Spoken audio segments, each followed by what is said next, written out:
This is RWBY Reacts, a series where I watch patron-submitted videos with all of you guys, and the first video sent in by Stereoscopy, and it is the RWBY trailers 1 and 2 for RWBY Reacts. I've actually never seen RWBY. I've obviously heard of RWBY because, I used to watch Funhouse, and I used to watch, Sugar Pine 7 a lot, so obviously, that was, under the Rooster Teeth banner. Let's check this out. RWBY is an animated web series created by Monty who produced Rooster Teeth, Rooster Teeth in 2012. He solo animated these 4 trailers as proof of concept for the show. Monty sadly passed away in 2015, but his legacy continues through his work and his fans he inspired. He is, to a lot of Rooster Teeth fans, he is everything. Not only that, but he was very young. Not that that matters, you know what I mean? But he was incredibly young when he passed away. I heard about this. This was a big deal at the time as well. Of course, it will be anyone's death, especially it's a big deal.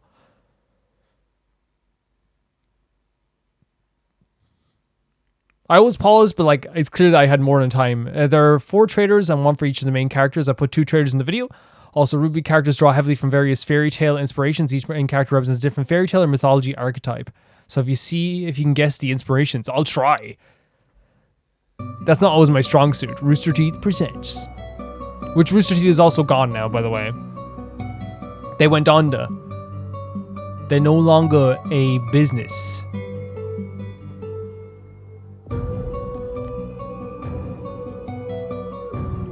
Creating a whole new series, though, is a big deal. You know what I mean? That's a massive deal. Little Red Riding Hood. Have I got it right?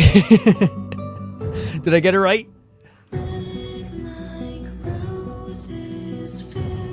It's interesting. It is interesting to see this, because for years I heard about RWBY, but never actually seen it. So it's interesting to actually finally, get a grasp, maybe, on, what it is. Oh, cool visuals here, right? The red against the white snow. And this is just a proof of concept. Hey, here's what we can do.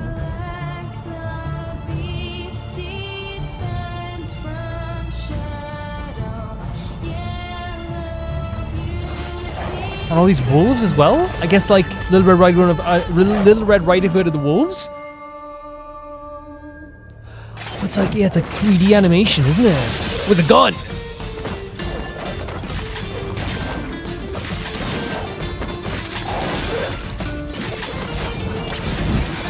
Jesus, nearly hit the mic. Sorry about that. Literally, I'm gonna skip back because I literally nearly knocked over my mic, and that's not fair on this video. For me to be distracted by the mic. Jesus Christ, man. A lot more blood than I thought there would be, which is surprising because I guess I thought it'd be way more how do I say with the way Danganronpa does blood, where it's blood, but is it blood, Jesus! There's a scythe, it's a scythe gun. So this is hey, this is what I'm showing you guys, as Monty did, hey, this is what I can do for Rooster Teeth, which I think is a pretty cool idea. There's bullets and there's a scythe.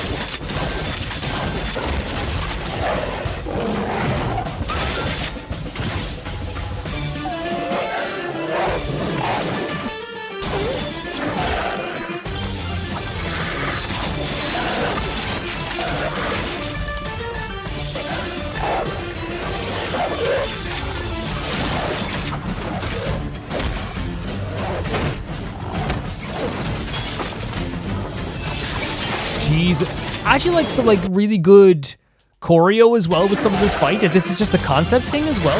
Look at this stuff. The kicking of the legs, you can see the momentum shift as well. There was a lot of care that was put into this. I think that's important to actually talk about. The transition from, oh my god, the carcass hitting against the other wolf. I know RWBY meant a lot to the RWBY fans, by the way. They were diehard about this.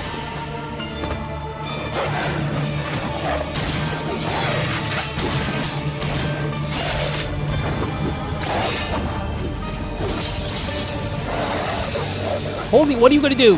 What are you gonna do? What can you do? Oh, I thought that was a book for a second. No, it's a magazine. It's some cool. I wonder if like the music was like composed by like someone at Rooster Teeth as well. Oh my god, the visual of all the arms flying in the sky with the pedals.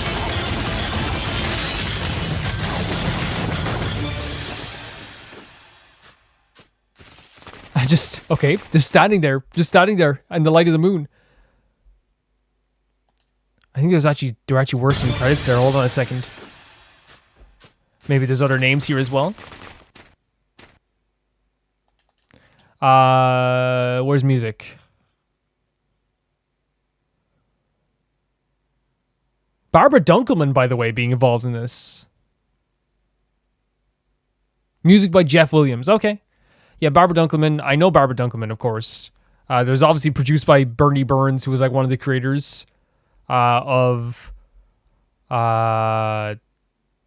Rooster Teeth, right? Coming to 2013. What the hell? No. That made me feel old. It was that long ago when it started.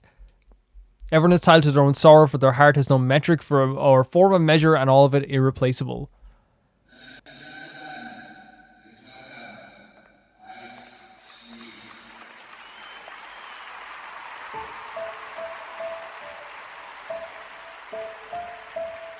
This is a very different tone right away.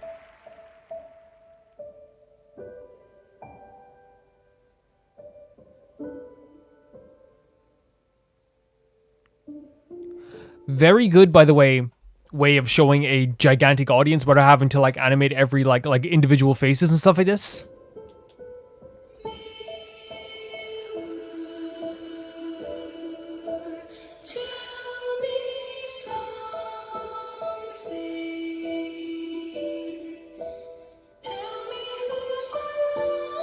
Interesting, okay. Oh my, this visual is really pretty as well. It seems that like, you know, a lot of these like visuals so far, whether it be the moon against the red, now we have like, I guess like kind of like a grayish darkness against like a very blinding white. Like the very like meticulous color designs going on here, which is cool. Oh, like good contrast.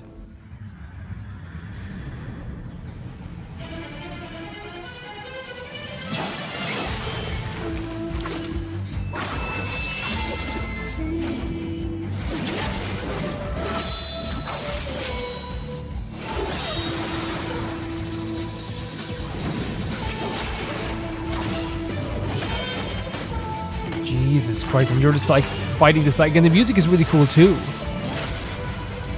Oh, like the moves, by the way, are like very like while the first like fight was kind of reminiscent of like a very brutal all-out brawl, there's like a very big like elegance and like almost like ice skating here, like a dance here when it comes to, well, I guess a lot of sword fight is like dancing.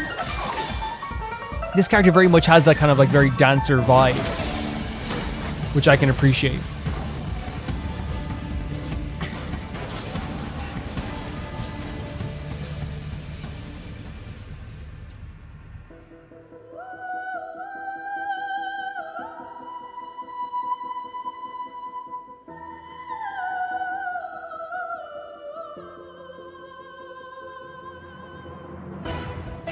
Oh, the cut on the head as well.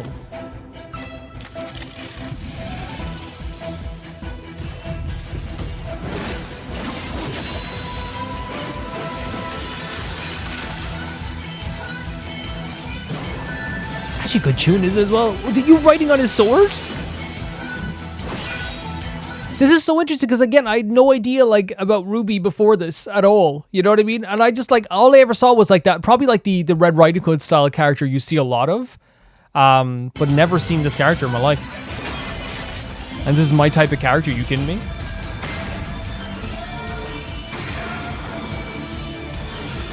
Tune is very good. Like, and I think it's just because like I love a like very refined, singing well, like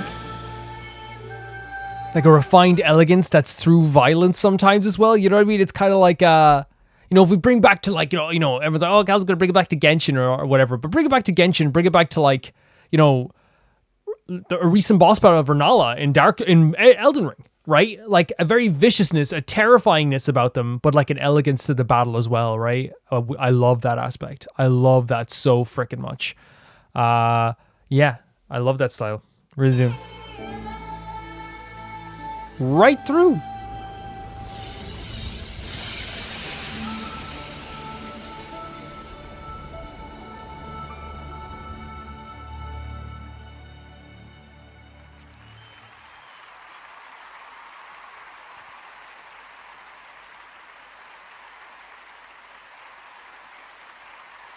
And in the did they see this aspect, or was this like in her mind? I wonder. Oh, you going for a little curtsy? We love a curtsy. But nobody saw this, and then like this is so interesting. Oh, so this is like one of like the more, I guess, like there are main characters here, I suppose.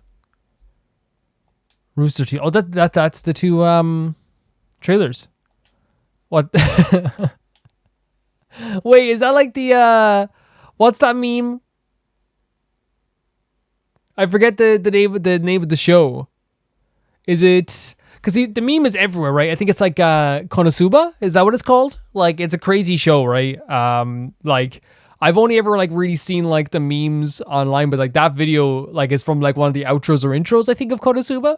So it's really cool that people like identify, like they put their characters in their shoes and for those videos as well. Yeah, I never really knew about RWBY before this. I guess like I just like, it's one of those things that like I think with Rooster Teeth, I ignored Rooster Teeth for my whole life until I got to like watching Funhouse, and then it was like, oh, okay, like now I want to get more into like the idea of Rooster Teeth, I suppose, because it's like not like, and here's the thing, I didn't get past Sugar Pine 7 and Funhouse because I also had this very territorial thing. I'll be honest with you, like watching YouTube, I was like, Funhouse is the best thing about Rooster Teeth. I'm not watching Achievement Hunter. You know, I didn't really care about the other stuff, but obviously knew about RWBY, and like RWBY was crazy at the time. I remember like, you know, when people talk, like, because at first people like RWBY also YouTube anime or something, like who's gonna, like, there can't be that many people to watch a YouTube anime, but obviously like I'm coming out from the perspective of just being like, well, it's like I watch other anime, this is YouTube.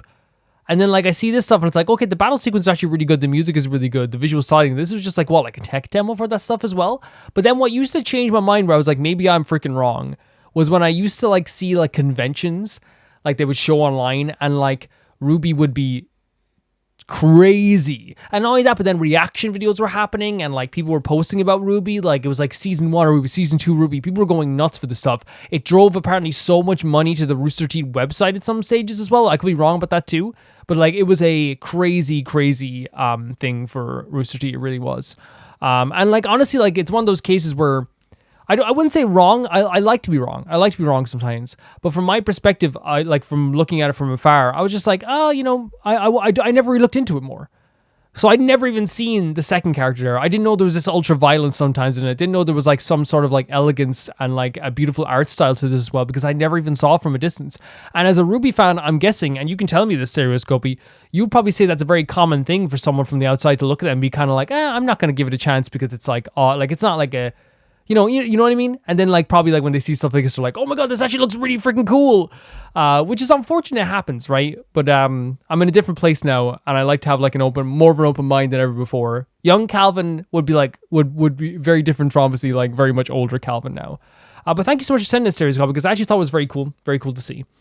And the next video is sent in by Malcolm Conde, and is a Halloween Subnautica special, making the game scarier with mods. What do you mean? It's already terrifying. Let's check this out.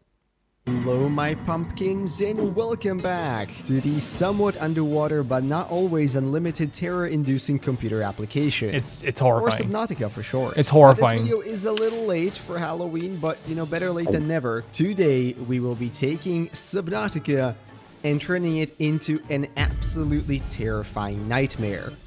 Yes, they are the same image, but not for real. Yeah. We're changing this to this, and this is a little different. Now, I've done this twice in the past already, and looking back, I now realize there are 3 big problems with those videos. Number 1, those are for Subnautica Legacy.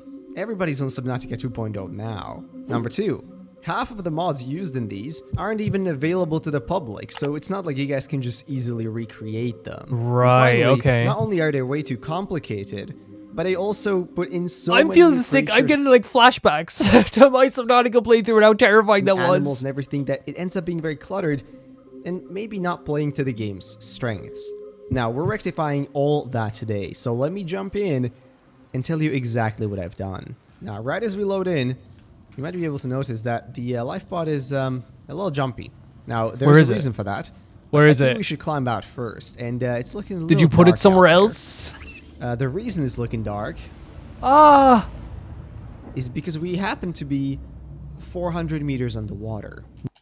Stop! Why would you even do that? I'm scared Video would looking be at this. Why would you complete do without the this? Custom water level mod. Now, if I swim a bit down here, you can now see some of what used to be the safe shallows. I added 500 meters of water, effectively turning everything into the void. This really makes all of the biomes much darker. Now, you might already be catching on to another thing that isn't here, and that's animals.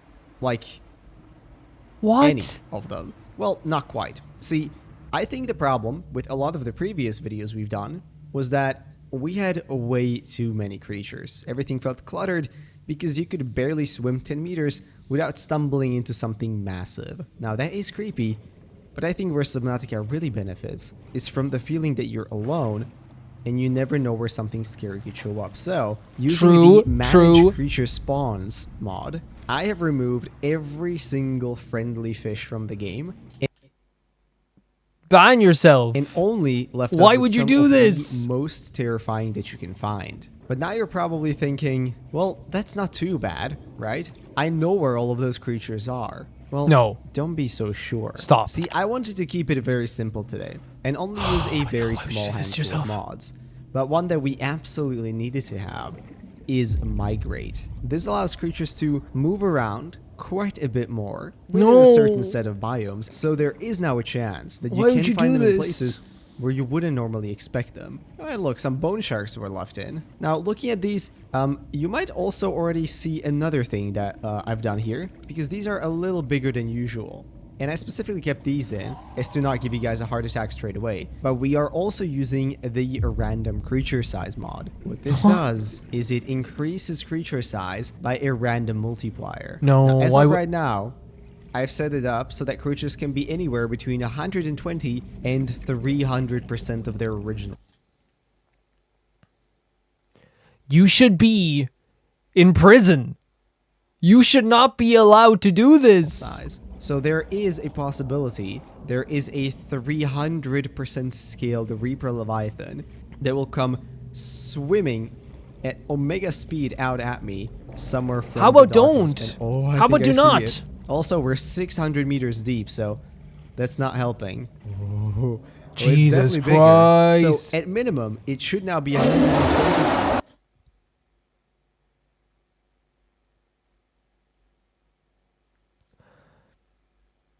This is it's so crazy going from Genshin and swimming in like the nicest waters ever to going back to looking at this. At minimum, it should now be 120% of its normal size. But you can push this even further. I mean, if you want them to be like 5 or perhaps 10 times their regular size, it is possible. I mean, this thing is definitely bigger than a regular Reaper, I can tell you that for sure. It means that you now never know at what point there will be a 300% scaled Reaper jumping out at you from the pitch blackness as you swim around. But of course, we're not done. As you might imagine, since everything is now the void effectively, stumbling into the actual void is frighteningly easy. Are you serious? I wanted to add something out there to make the experience. Oh, so because everything looks similar to the void, it's like, okay, I'm not gonna.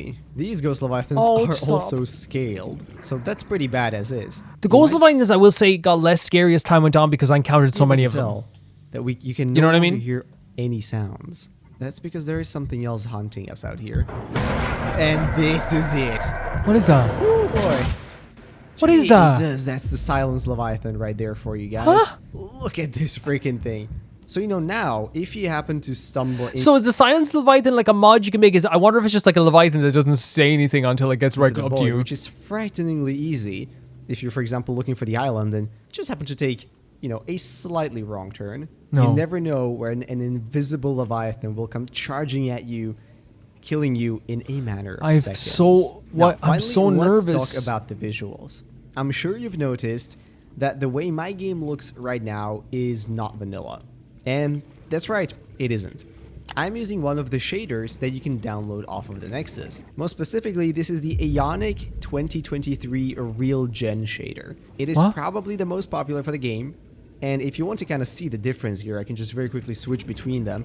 This is the game normally. Yeah, that's no, I recognize the green, the very green tint. A bit more gritty, a bit darker, and I think it's still, you know, kind of playable. There are many other shaders which... I think the shader makes it look scarier because, like, at least the green tint made it feel like it wasn't, like, it was like an alien world. Now it feels like I'm actually at the bottom of, like, the actual ocean on Earth. Quickly turned into just a nightmare for your eyes, and probably a visit to the optician. But this one is very usable, and if you remove the black bars, because by default it comes like this for that extra cinematic feel, but you can very quickly just open the menu, remove the border, and get a much more playable version. Now, for your consideration, I also have one more shader that you could try if, you know, you fancy the look, and that is the cinematic overhaul. Here you can see what that looks like. There's so many mods. Perhaps a bit more washed out even. Gives you a very, very grainy feel to everything. But I do have to say that with lava, I mean, it looks freaking awesome. And also just look at how eerie everything is now that there's no creatures. Of course, the lack of creatures is very scary. Because, like, you know, I think that, like, a lot of times for me when I was playing Subnautica, like, bumping into big whoppers or, like, other fish, like, that were, like, just friendly fish, or even, like, the most non-aggressive fish, you know what I mean, that wouldn't hurt you too bad, was always, like, you know, it felt better, like, than bumping into, like, a leviathan of any kind. Dragon should be here. Oh my god. Possibly 3 times its regular size. Again, here you sort of have the game without it. And here it is with it applied. Definitely adds a very nice vibe to it. It's a very realistic vibe, for sure. This will never not be terrifying. Like, look at this. Boom. There is the Aurora. Like, look at that. Just this absolutely giant hunk of metal. Oh, please. You're not exactly sure what the Reapers are. I'm getting flashbacks. The Aurora, when you first get there, like, I remember, like, I didn't even know what was there at the first time, but then once you realize what's there, it gets even more terrifying. And you know that when they do appear, they can be up to 300% their original size. Yeah, how about all of this in just a handful of mods? Oh, Jesus Christ. What's wrong with you? This is very unpleasant. For reference, that's my sea moth. Oh, that's the eye of the Reaper Leviathan. Why would you do that? Guys, that is haunting. Why would you do that? So, my friends, there it is. This is how you can turn your Subnautica 2.0 even scarier, perhaps, than it is by default. Without 24 mods that aren't available to the public, you can replicate this entire setup yourself right now if you so desire. Now, of course, I have to come clean. The title can be a little deceiving. While this is being technically achieved by only a handful of mods, there are other mods in the background that are necessary to get this to work. Dude. But that, my friends, brings us to the end of this video, so I really hope you enjoyed. And if you did, maybe consider leaving a like, commenting, or subscribing. All of those would be very much appreciated. With that, I'm going to wish you all a beautiful rest of the day, and I'll see you, legends, in whatever next video I make. Bye-bye. So the reason why that just gives me flashbacks to where we were before, right? I played Subnautica on the channel. Malcolm Conde knows I'm terrified of Subnautica, but we got less scared of it as time went on, right? I feel like towards the end of Subnautica, we were able to take on anything. If you guys remember, like, in the last episode, we were, like, just swimming along. We didn't care because we kind of that's the whole point. That's, like, you know, what happens sometimes with horror games. And luckily with Subnautica, it didn't overstay its welcome too much. So, like, we didn't get to a point where I was like, oh, this is boring. You know what I mean? I've played horror games before where you get to, like, 18 hours in and you're like, oh, there's the monster again. You know what I mean? But it's still a very, very, like, interesting, like, and scary game. There was times where, like, I nearly, like, you know, wanted to quit the game. I remember I even said when we first encountered the Ghost Leviathan, and there's a video of it. You can check it out on the channel. Just search, like, my channel name with Ghost Leviathan. You'll find that video if you want to see it. At the end of the video, I even said, I kind of don't know if I want to continue this.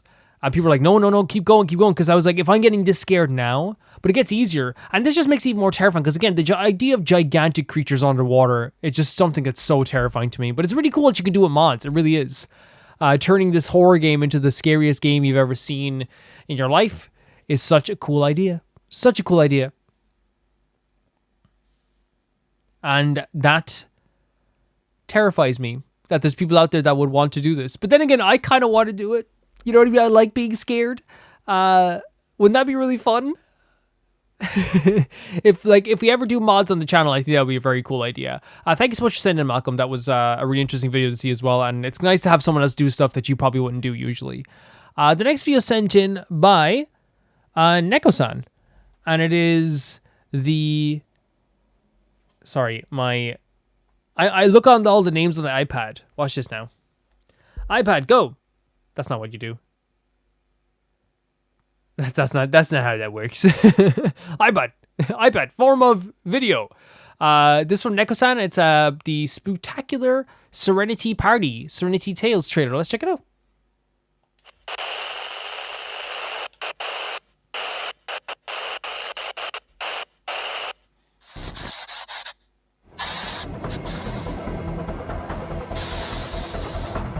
Wait, oh, so it's obviously all about the teapot, I'm guessing.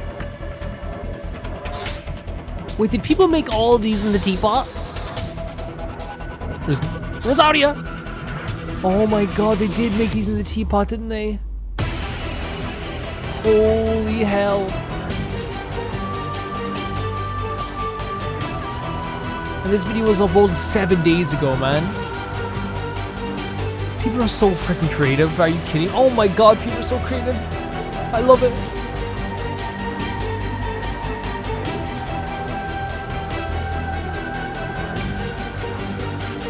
Lost. Oh my god. Like, this is crazy. This isn't domain expand. Like, Sukuna. And there's sucrose. They even made sucrose.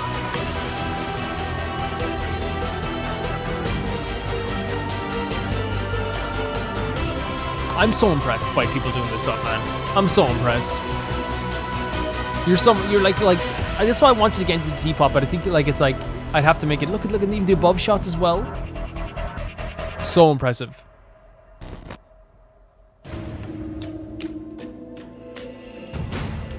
So, and it's October 31st. So, okay, hold on a second here.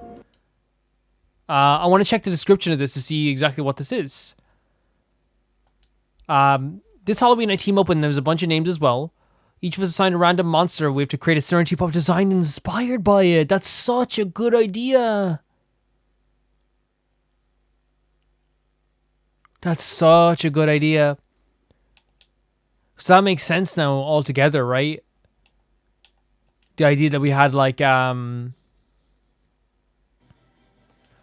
so we had Call of the Blue Moon Night Hunt. I'll actually show you guys this as well, so.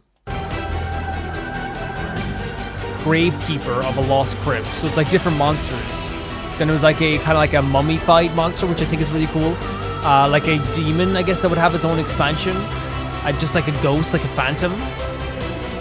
And like a Frankenstein's monster. Very cool idea. Very cool idea. Very cool idea, guys. That's so cool. I really think that the teapot stuff like has turned around for me, because originally I was like, I don't really care about like the teapot stuff. It's not really something I'd be into. And I think I would be into it if I could just create everything all in one go, but you can't. You have to do everything every day. But like Genshin is about bringing people back the next day and the next day after that, so they can play more. That's like, and again, like, it's that's the truth of it. Like, they want people to play every day, and limiting the time you can play every day is a good way of doing that. It's the same thing with Animal Crossing. Animal Crossing wanted those stats of like, people are playing every day, man. So you have to wait like 24 hours. Obviously you can cheat with that as well, but you know what I mean? So it is kind of like this very interesting thing where it's like, yeah, like it's a thing where like I would like to have it every single day, but I like just do it all at once. But I understand where they're coming from, and also teapot like mains, and I have a lot of teapot people in my audience who love the teapot. They would say, "Nah, I love the way the teapot is, and that's the way I want it to be." And I'm like, totally cool with that. Totally cool with that. You do the teapot any way you want. Thank you so much for sending in, Neko-san. That was so cool to see. I didn't even realize that this was happening. Very cool. The next video is sent in by Geonave. Thank you so much, Neko-san, if I didn't say thank you. The next video is sent in Geonave, and it's, I love the the CNVAs. It is a traveler response to Paimon as posted by Zevi. Paimon's appreciation. Let's go. Also, it's CNVAs making a lot of character songs. It's absolutely amazing Genshin community. Fun fact: the flower Cecilia is the euphony from my heart. In Chinese, Cecilia is spelled Sai. I don't know how to pronounce it. Sai Shi Li A. In my heart, it is Zai Shin Li A. Let's check it out.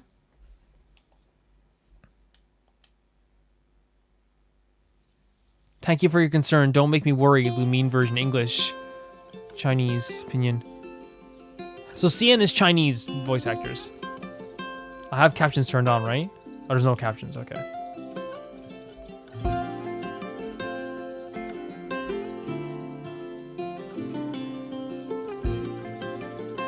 Very soft tone with this instrument here.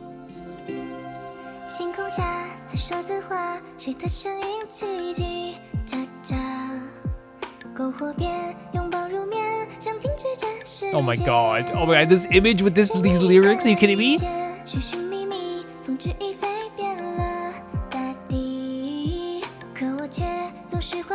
I miss the lake. Oh my god. This idea of like, you know, I missed the start of our journey. I would do it all again, maybe, you know. You've accompanied me a very long way. Yeah. And it is a fortune. Paimon being with us is a fortune. It is the greatest thing to ever happen to us.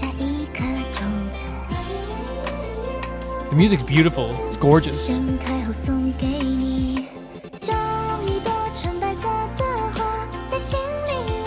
Oh, it's really nice. That's super, super nice. Are you kidding me?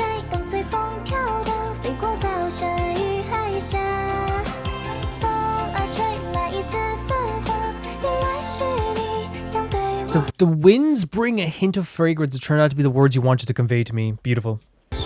Beautiful, beautiful line. With me around, don't be scared. We'll get there safely, we'll get there safely. I feel like that way both ways, right? They really do protect each other in the darkest of times. Like, it is such an important relationship to me. Thank you for your concern. Like, I can't say thank you.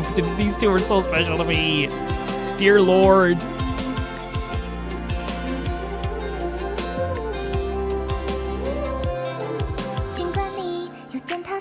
You're a little naughty, you always love to worry. It's so true. It's so true, right?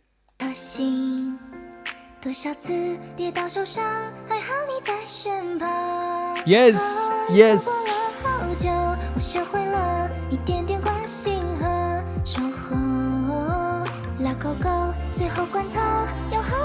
Oh no. How about, because I said this is what I want for the last moment.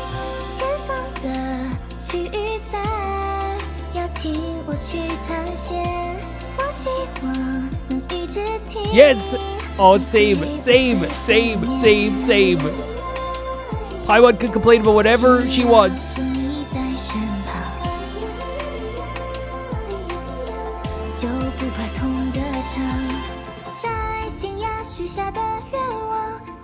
This is so beautiful. Are you kidding me, man? Yeah, and she is so kind. I feel it so much already.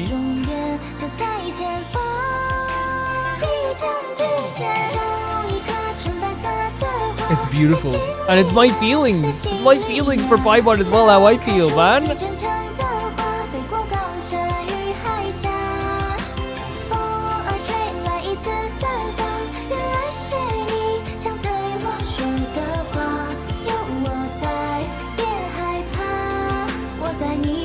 Keep watching across time.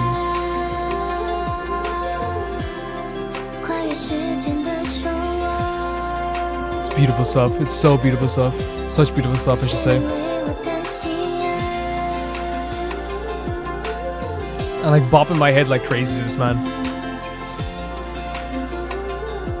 Don't deserve this. I didn't deserve this. Thank you. Are you kidding me?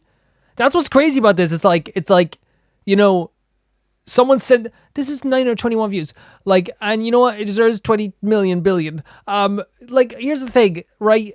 I feel like so many times with RWBY Reacts, I get sent in like some of the most beautiful videos you've ever seen in your freaking life, right? And it happens every single week. I am dead at just like the amount of like videos out there that's on YouTube, the amount of love that can be sent in through a video, the amount of creativity. And it's just one of those examples. Like, look at what, like all we've had so far. Like, we've had like an anime trailer, well, like a TV show trailer, Subnautica, beautiful Serenity, and now we're nearly in tears. Like, this is what I love about RWBY Reacts. For me, this is how I feel about Paimon, by the way. This is how I feel. And at the end of this journey, that's where I want to be. I want Paimon to be right beside us, and I want to be able to turn around to Paimon and say, you are the most important thing to us. You really are. I would say mother Paimon, but really it's like, you know, a best friend. It's everything. It's family. It's not, Paimon's not an it, by the way. It's the idea. I mean, the idea of it is family. The idea of it is motherly. It is the idea. You know, Paimon is someone who has given me such levity and brevity, has made me feel alive at times. Like, factually so, there's times when we are in dire straits emotionally, physically, right? And Paimon legitimately will be the one to save us. Like, and it's, whether it's talking us down, whether it's calming us down, whether it's seeing our worst moments and knowing that's not actually us, we, you know, like at times as well, or it's like, you know, like when we got attacked by the Raiden Shogun, no hesitation went to try and wake us up, shaking our body. This is exactly how I feel. Junave, this is exactly how I feel. I need you to understand this right now. Thank you so much for sending in. The next video is sent in by Pauline Grint, and it is, okay, I have no idea what your quest, I have no idea what was your quest about voice acting, so here you go. It's one of my absolute favorites. Yeah, apparently this was supposed to be voice acted. I didn't know this at all. That's crazy. Oh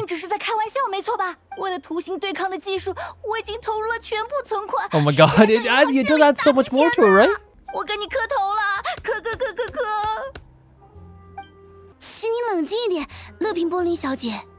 Pretty please with the cherry on top, Charlotte. Journalist Oh, she is desperate. Please tell me you're joking. I've invested all my savings into... And I think the difference is, right, it's like the difference between like a world quest that's not supposed to be voiced and a quest that is supposed to be voiced that gets the voices taken away is that you can see the tone, like they make preparations for the tone, right? So you understand the tone better through text and stuff, I guess. And I feel like, you know, this is one of those things where like, yeah, you can read the text and be like, yeah, it is meant to have voice acting here. Yeah. Graph adversarial technology. So I can totally understand that. Taking out a sizable bank loan. I'm begging you like the beggiest beggar in the beggiest beggar. Okay. I need you to calm down a little, Miss Lapine Pauline.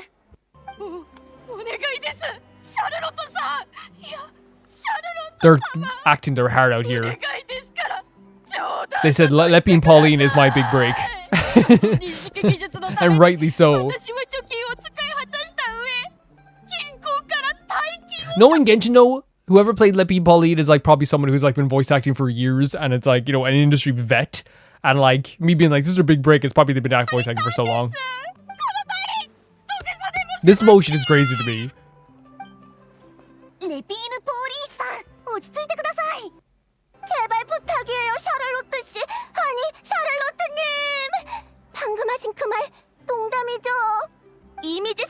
This is crazy, I had no voice acting.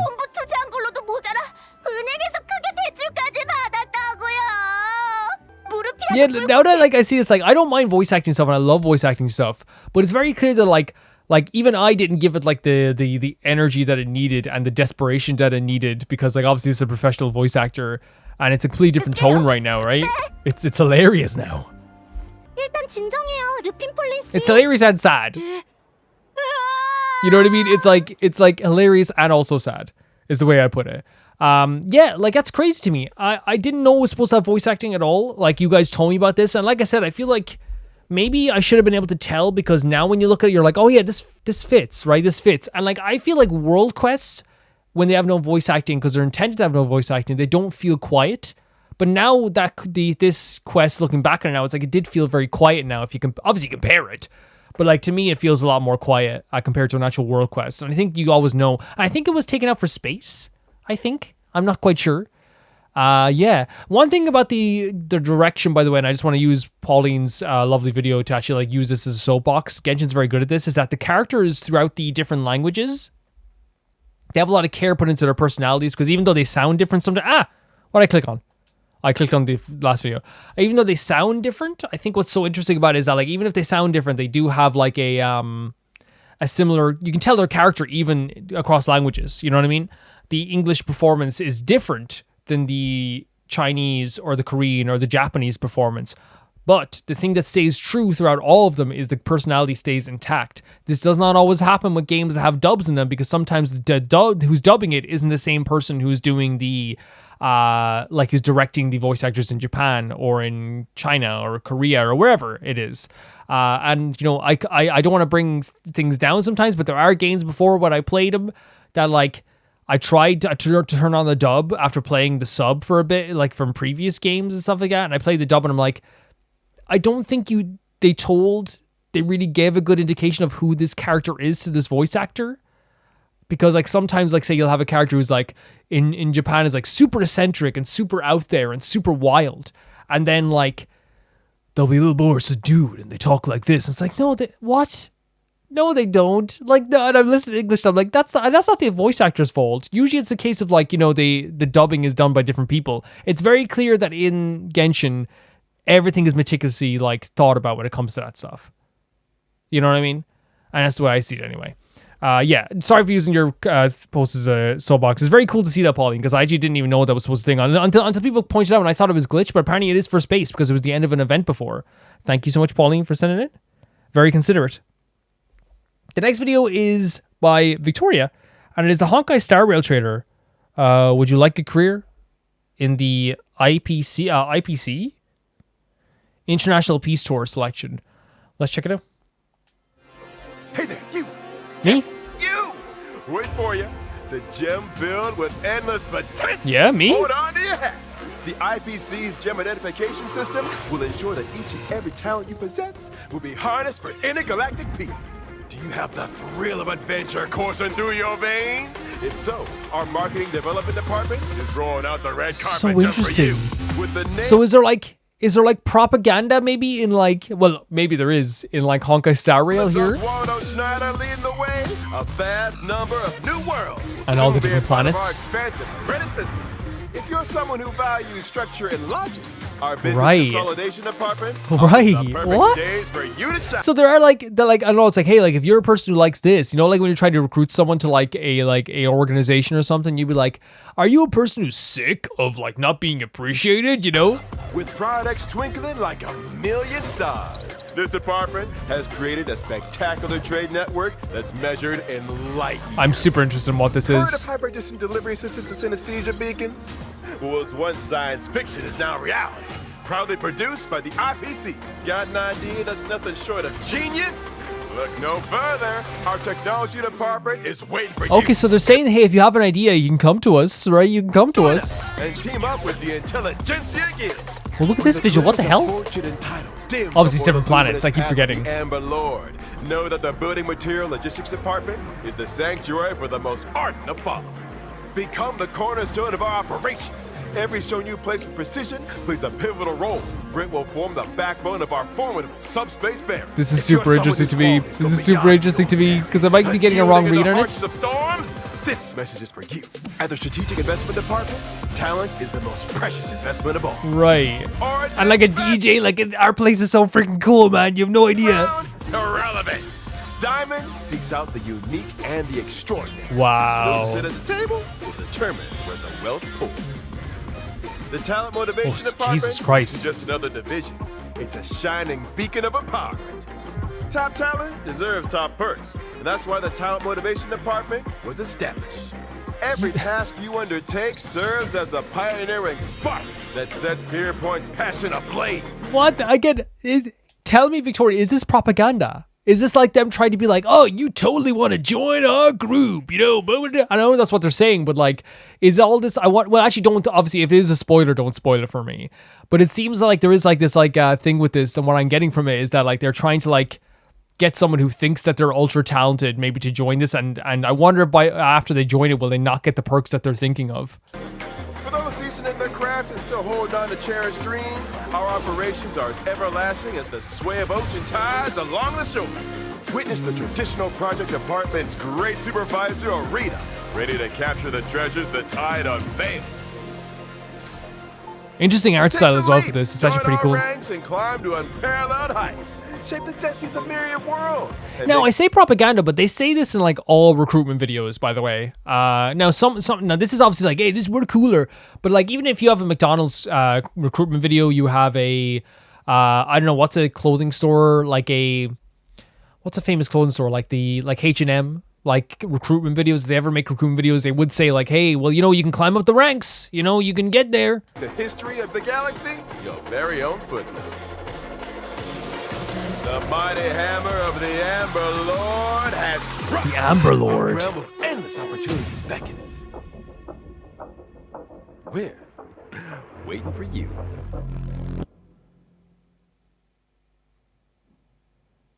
Interesting. All in for the Amber Lord. Is that what it said? All in for the Amber Lord. We're waiting for you. All for the Amber Lord. Super interesting. I wonder if that's like a if that's like the name of like a like maybe like a god or like the person who owns this company could be the case as well. I wonder. Yeah. I'm super interested to play Honkai Star Rail. I'm so interested to see what all this stuff is about. The Amber Lord. Super interested. Because again, it's like one of those things where like, I have no idea at all, right? What's coming along with Honkai Star Rail. I've seen little bits and pieces out of context, and I think it's always the best way to put it.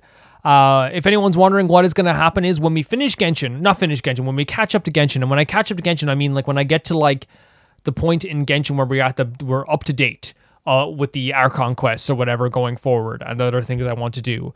What will happen is basically like Genshin will not be taking a back seat, by the way. We're going to be rearranging some schedules, and basically we will be doing every event that comes out in Genshin. We'll be doing like Genshin videos every week, by the way. There'll be a Genshin video, 1 or 2 Genshin videos every single week. It won't be abandoning Genshin. Whether that be like a event reaction or another, like say if an event comes out that's happening in the game, we'll do that. If there's a multiplayer event, we might do multiplayer videos and all this stuff. Like there'll be so much stuff that's happening with Genshin on the channel, but we will be starting a Honkai Star Rail playthrough. And the Honkai Star Rail isn't as long as Genshin or as expansive, so I don't think the videos will be as chunky, of course, but it will be on the channel as well. I'm very excited to see where that comes from as well. When I say changing the schedule, I just mean like, you know, making it more manageable for me to play everything. Because I like, there's no way in hell that once we catch up to Genshin, I just want to be like, oh, well, I'm seeing the next Archon quest. It's like, no, this is like one of my top 5 favorite games of all time. We're not doing that. But Honkai Star Rail has been intriguing me more and more every time we get a glimpse of it.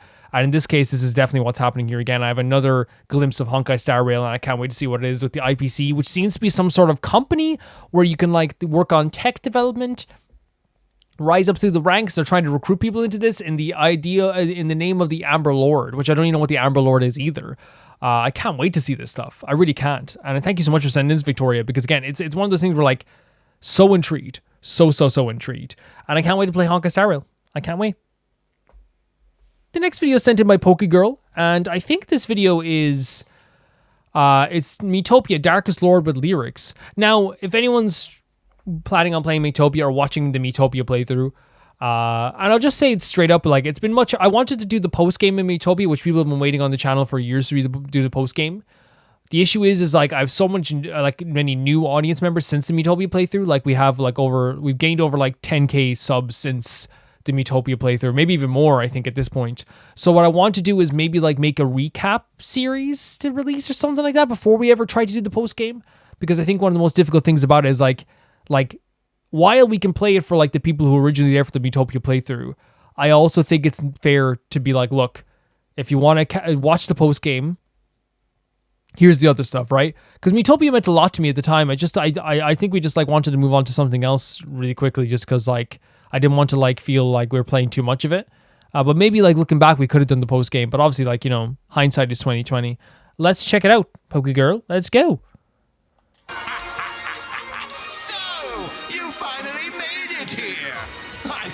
I love this game so much. One of the most innovative and fun games I've ever played in my life.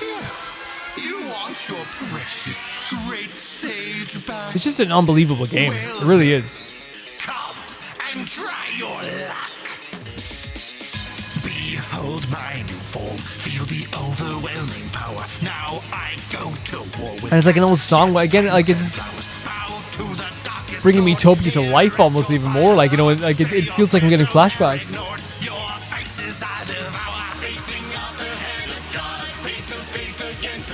This is insane because like it does actually like it brings me back to it, right? But at the same time, I'm also like in a place where I'm like, you know, like it's not a fear, it's a nostalgia, right?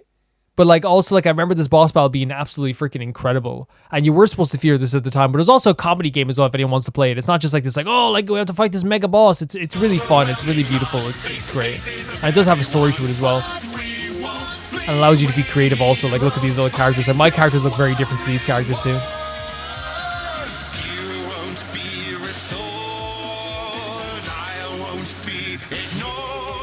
Actually, if I could say something about like what I love about these type of videos is that like there's people like put so much creativity into like these musicals, like, and to me it shows like something that's like a deep passion. You know what I mean? It's like a deep passion for this game. Oh, sorry. Press the wrong button on the controller.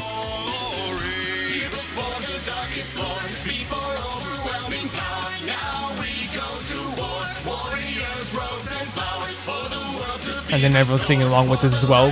Very cool.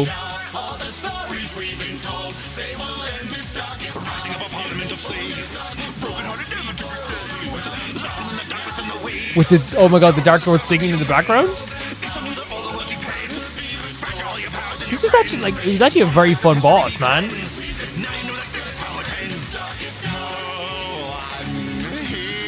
Oh my god, you had to take him. This was such a big deal, man. This is such a big deal.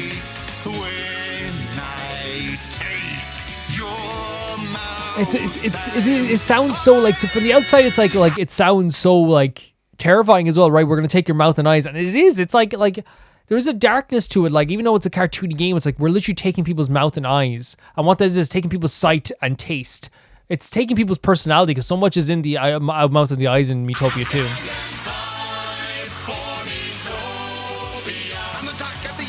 His name was Tom in this game.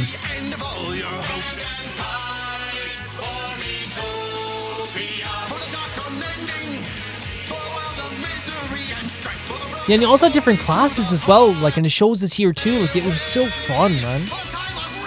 Look at this, it's so creative.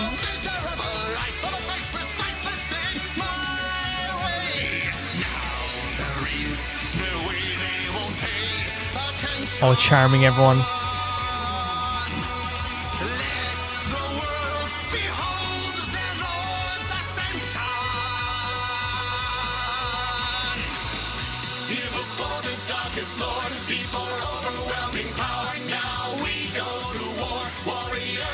Yeah, man.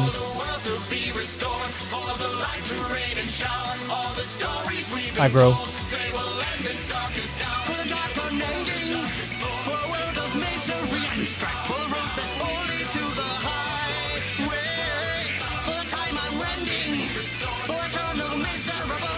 All the different faces, too.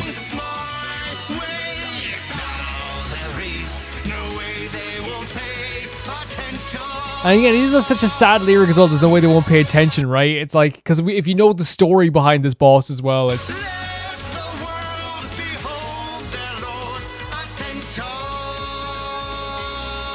Oh my god, I remember this so clearly now.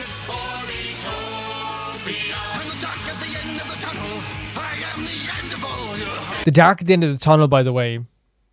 Because like light at the end of the tunnel is like it's about hope, right? It's about having hope at the end of the tunnel. But obviously that Metallica line always like gets to me, right? You know, when it comes to be that the soothing lad at the end of your tunnel, which is a freight train coming. Like it's like the idea that like you're taking away that light from someone is even sadder.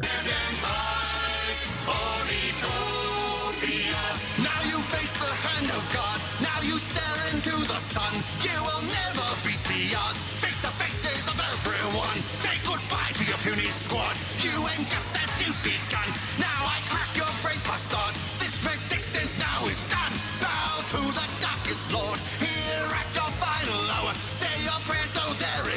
say your prayers to those. Again, it's like they need like your hopes are nothing. Your hopes are nothing.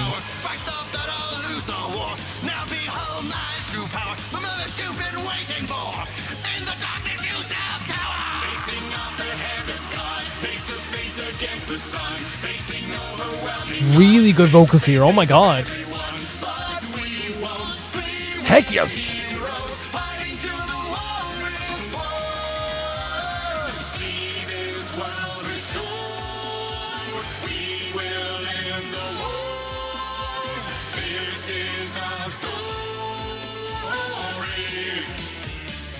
No, really freaking cool, man. Really cool.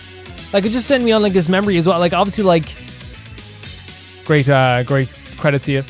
But obviously, like, it just sent me on like a whole thing when it comes to like this game, because the lyrics did really remind me of the fight that happened in like that time, right? And that's an important aspect of this, right? It's like the reason why those lyrics are there is to show, is to like make us like, you know, see a different side of the battle itself. That isn't just like, you know, the actual battle itself. It's also like the fight that we went through, the battle we went through, how absolutely freaking like how absolutely freaking terrifying it was, like, to be in this situation where like we have the whole world in our hands. But it's also, again, like I said, it's like one of those things where it's like, yeah, don't worry too much about it if you're willing to play this game, because it's also very fun. It's very cute. It's also like something that like you can like, you know, it's not gonna, you know, it's the darkest lore, but it's not gonna freaking like to haunt your dreams forever. It just really felt like, for me, when I played this game, the reason why it's more important to me and like why it does feel darker to me sometimes is because I created my own characters and I got so attached to them, and you guys got so attached to them. If you weren't here for that, by the way, what happened in the comment section was like people were like shipping my characters together. They were coming up with backstories. They're making fan art of the characters I created, and it was one of the most interactive and like amazing playthroughs I've ever done. So obviously that game still means so much to me.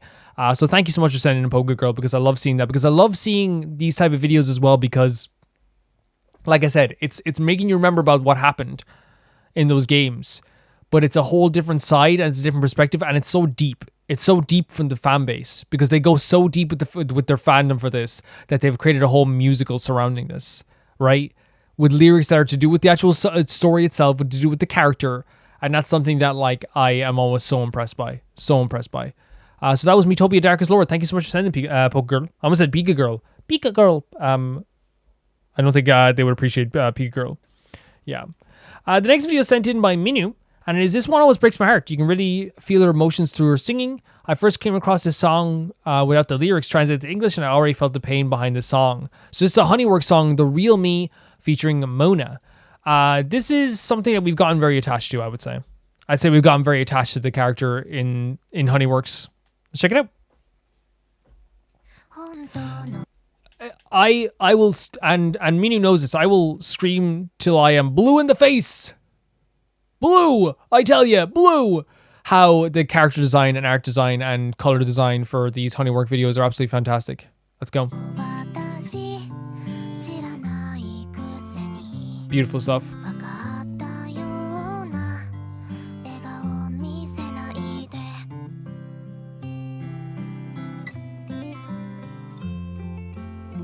The real me.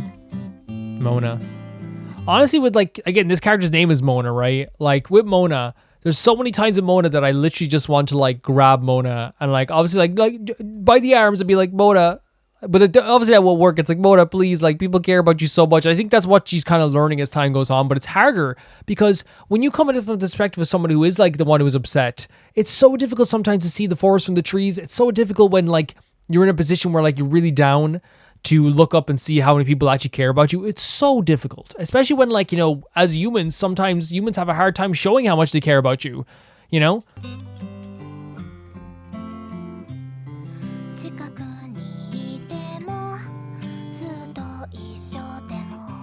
Oh, the flowers. Right. Okay.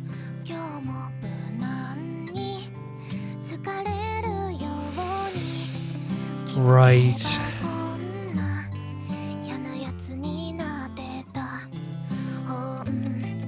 With a real me.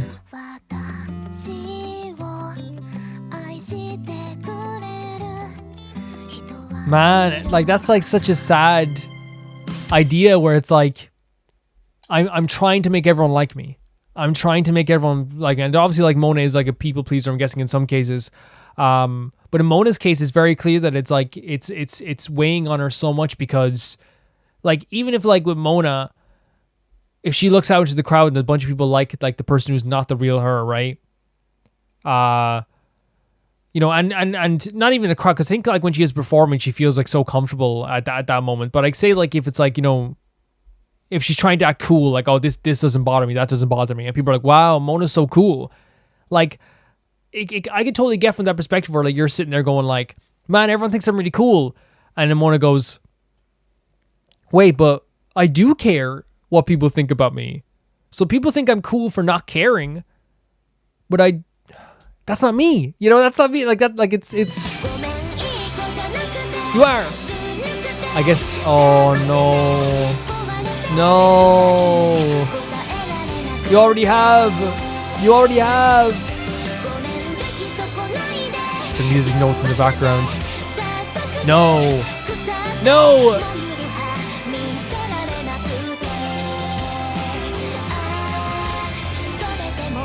Music is beautiful as well. But why? It's this idea of like feeling you have to live up to something that in people's minds, right? Like, and with Mona here as well, like the way that it's working now is like it's like this idea of like, you know, like obviously we look at Mona and we go like, obviously Mona's not disgusting, obviously Mona's not ugly, obviously Mona's not all these things, right? But from Mona's perspective, when they look in the mirror, what they see is like not it's when they say deceitful, they see someone who's lying to themselves. When they see someone who like can't live up to those expectations of that other people have, that they feel like other people have, it's a super difficult thing, right? It's super difficult because you start describing yourself in very horrible ways, which I don't like. The different patterns on the background are very pretty.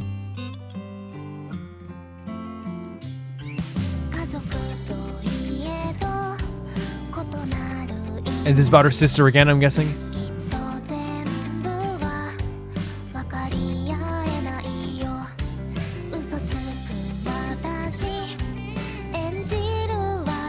Constant acts. Oh my god. Painful. Holy hell, man. So she feels abandoned. Oh no.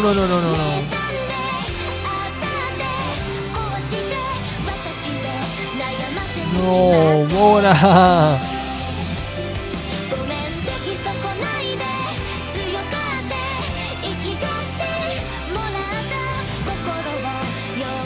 I've stained this heart that you gave to me. No. So what she's feeling is someone gave her like kindness and happiness. That's what she's feeling, and then she returned it like blacker and darker and more like, you know, like kind of like almost like in a way that it shouldn't be, right? Like this someone gave her like this heart, and she gave him back a she feels like a black heart, right? Like this darkened heart, which to me is like is such a sad way of looking at it, because we know her sister cares about her so much, and this is from her sister's perspective. They do have different worlds, and the idea of lashing out, right? You know, what's that like line from like the Linkin Park song "Breaking the Habit"? You know, I don't know why I instigate and say what I don't mean. That part of the song always hits me so hard, because like when you're in a state where like you're very, very like defensive and you're feeling very sad, one of the things that will happen sometimes is that you will say stuff, and then like an hour later you'll sit there in bed and you'll be like, why the F did I say that? Why would I say that? You know what I mean?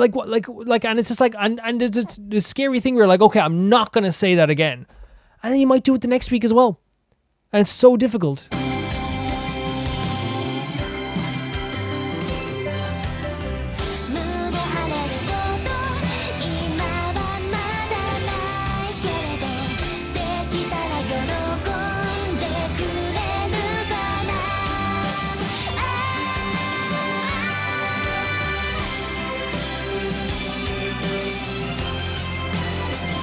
All these outfits as well, by the way. And I wonder if it is a significant... We're going to go back because the music here is actually really pretty as well.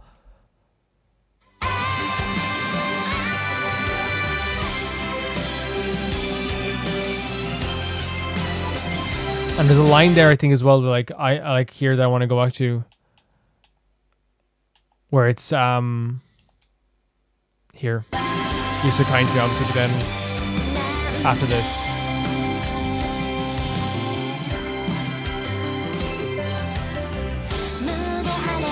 I don't have anything that I can be proud of. Depressing.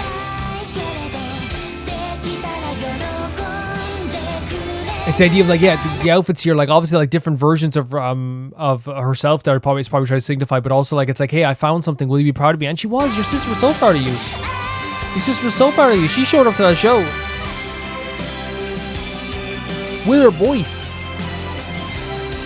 With her boyf with the cool piercing.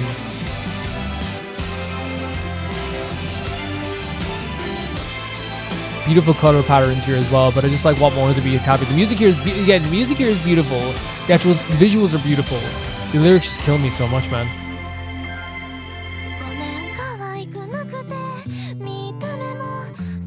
No. But see, that's the thing. It's like we're looking at Mona and we're saying no, Mona, but like from her perspective. Oh God.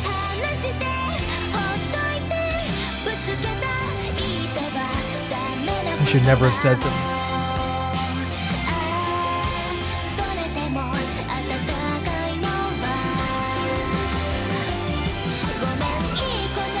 Oh my God, her eyes.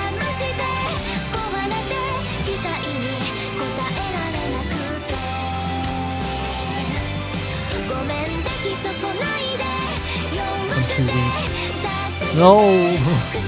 Again, it's one of those things where I understand it's from her perspective, right?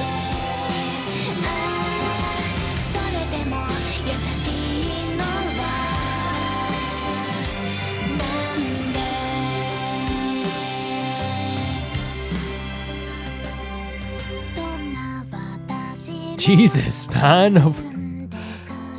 Holy hell. The pictures of her family at the side.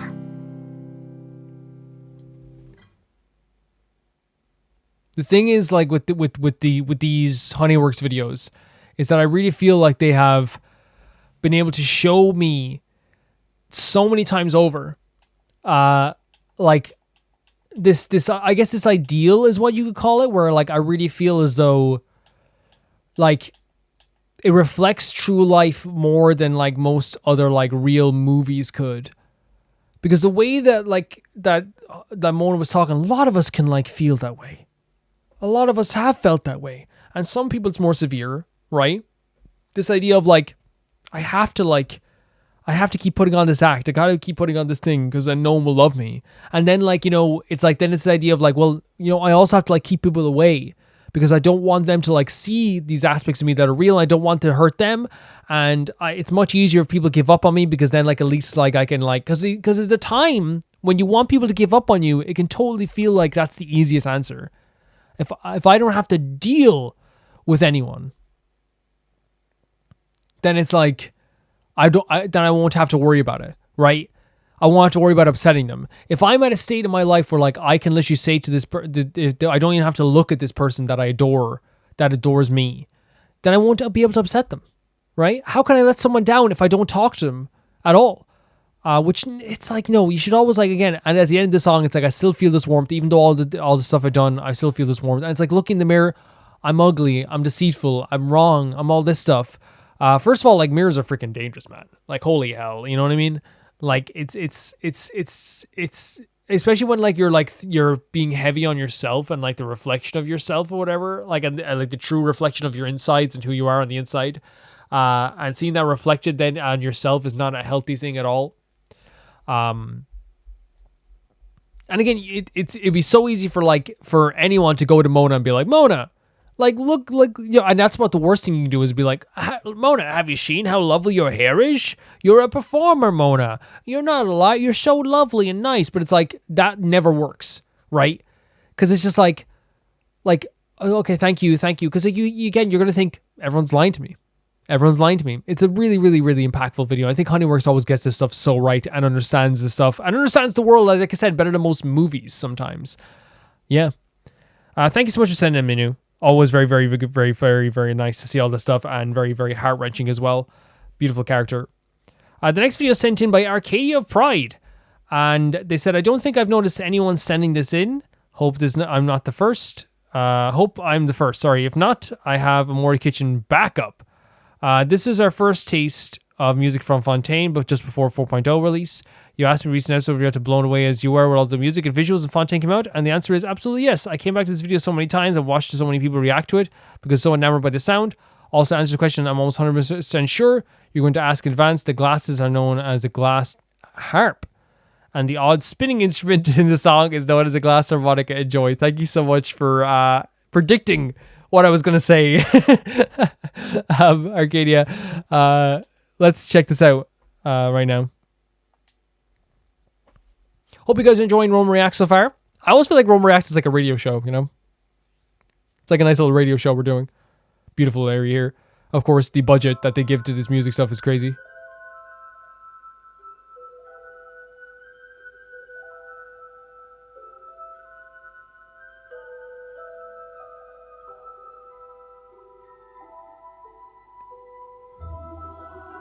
With the freaking glasses as well. Hey guys, what are the glasses? No, I'm joking.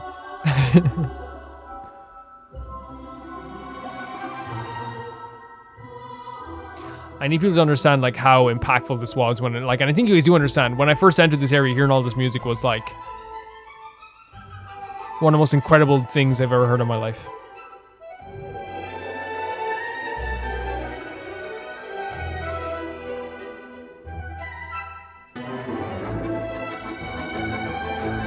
The flutteriness of it, like, it really feels like it's like I don't know how to describe it, like a magical how would you describe it? Like, it's this magical feeling that comes along with that, like if it makes you feel like all fluttery in your heart when you hear it. Like, you can almost imagine someone like running through like Fontaine at some points, listen to it, and like stopping every once in a while, or like a dance even.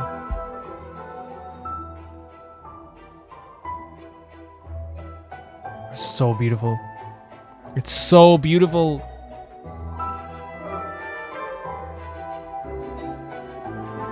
Stunning.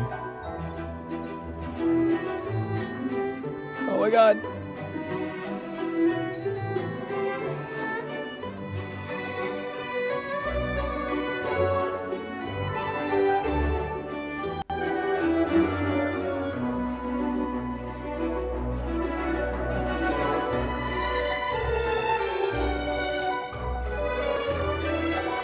And like, I'm just, you're ready for those vocals to like pop off again, right?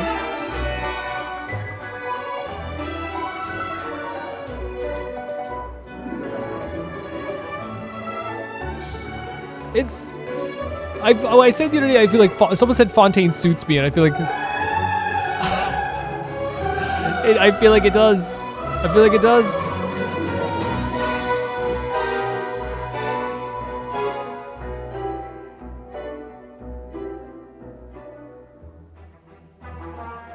Oh man.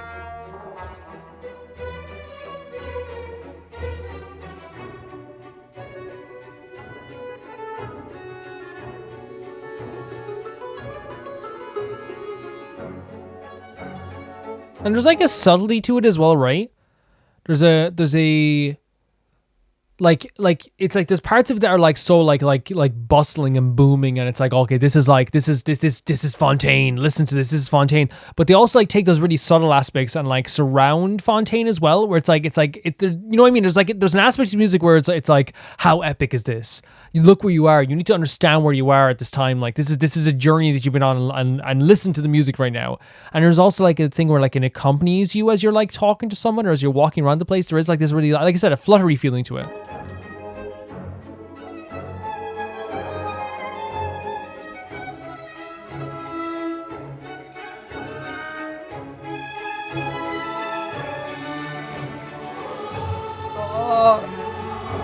You're so good.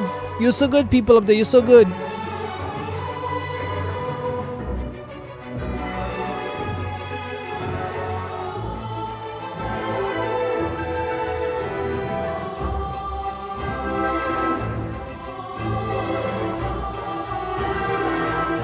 All the instruments are so pristine as well. They chose like color coding on this stuff as well, like the black and the silver.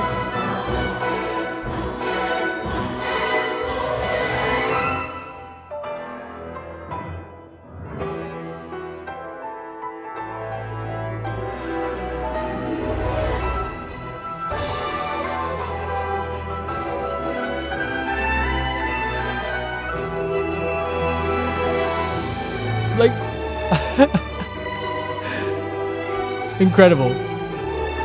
Right. Had to go away for a second. I'm back. It's so good. The vocals in Fontaine are incredible. Right? Like, and I think it goes without saying, but I'm going to say it till I'm doing the face of how good the vocals are in Fontaine.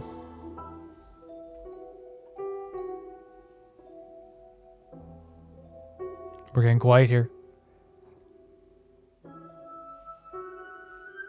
Oh, the glasses. And yeah, of course, like the first time I saw this type of instrument being played with the glasses was with like probably like cartoons as a kid, right? I think it was a lot of like cartoons.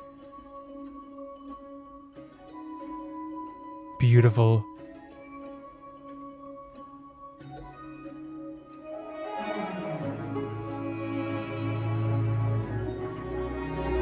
Like, I just feel like, for me, like, Fontaine music, the Fontaine setting, everything about it is, like,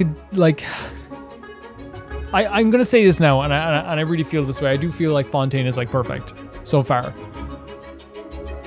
Feels like it was made for me. But obviously it was made for everyone. Main character syndrome over here. Fontaine was made for me?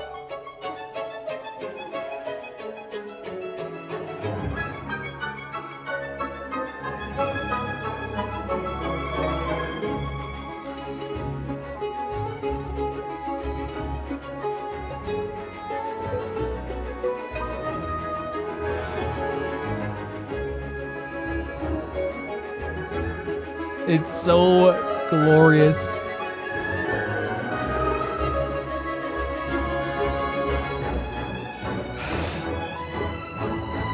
And then seeing them play this like right now, it's just like, I don't know, it just... Oh! Fontaine! I'm never leaving. I'm never leaving. It's not happening.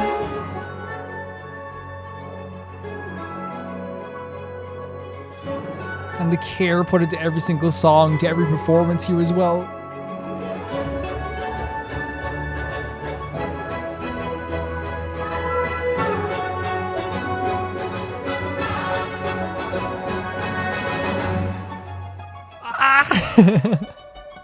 And seeing all the little details of every single performance, seeing their faces, seeing the instruments, adds so much weight to it as well. The work that is put into this.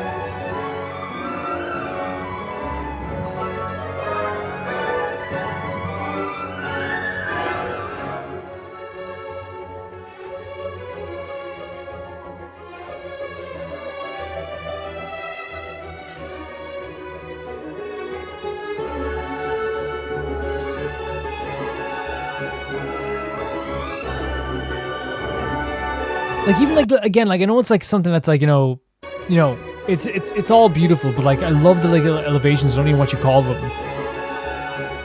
Even key changes, there.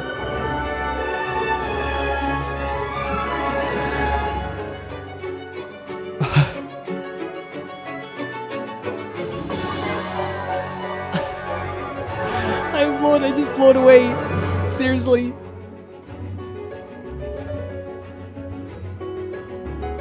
Just some of the most incredible stuff. And even like I said it before, but like when they do these videos, even like the instruments are like pristine.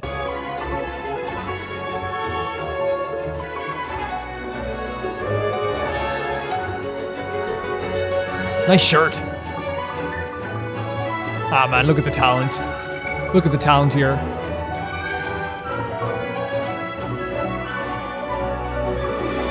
I think my controller batteries are low. This is the type of stuff, like even like there, like the type of stuff that like will stick with me forever. They caught the guy doing the symbols.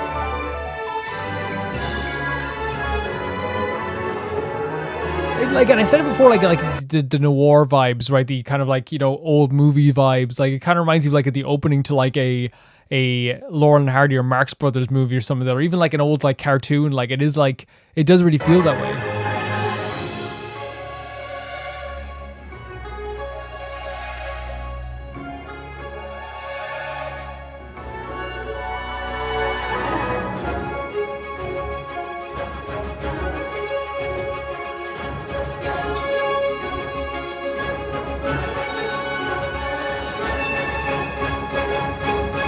Panning out when they do this as well. Just like, again, I know like it's like the, you know, it's intentional because every single intentional camera angle they have here like shows off like how good this performance is. But as like on the whole, like I don't know what you call it, the whole like every musician in one shot, very good stuff. No, like it is just like we have to be like more than like impressed with what they're able to do in this game. And I think it's like, for me, like what generally tends to happen with these type of videos is that like there's a few different emotions that come up. It's the music itself that like makes you feel so emotional. It's the visual of seeing them all play this, but then it's also like, to me, it's the idea of how much dedication Genshin puts into everything, and like how the audience gets fed so much with this stuff. Where other games can't, because obviously they don't make enough money to do this, but like Genshin takes the time to actually do this because it does improve their community also. And I really feel like that's like a really cool aspect that they've added to this this game. That even in like, you know, the side periphery of their entire game, they're still improving upon aspects of their game. Whether it be like, you know, the demos, which have such like, again, the demos are so like impressive to me as well, and like and it's the same with these type of videos. It's like you put so much work into the extra stuff as well that it makes the actual game itself like, you know, so supplemented, and so like it makes the community feel like they're remembered, if that makes sense. Here's more content, here's more beautiful stuff about the game, we can do this, we can hire out a whole hall to do this. Such cool stuff, such really cool stuff. Thank you so much for sending in KDF Bride. That was really cool to see. And the next video is sent in by Kuva Visus, and it is more Genshin Impact voice lines. And this is, I believe, just a bunch of funny voice lines. Let's check it out. Should I put on captions? Probably. Biffy Clyro getting recommended down there. English question. There are only two kinds of foods.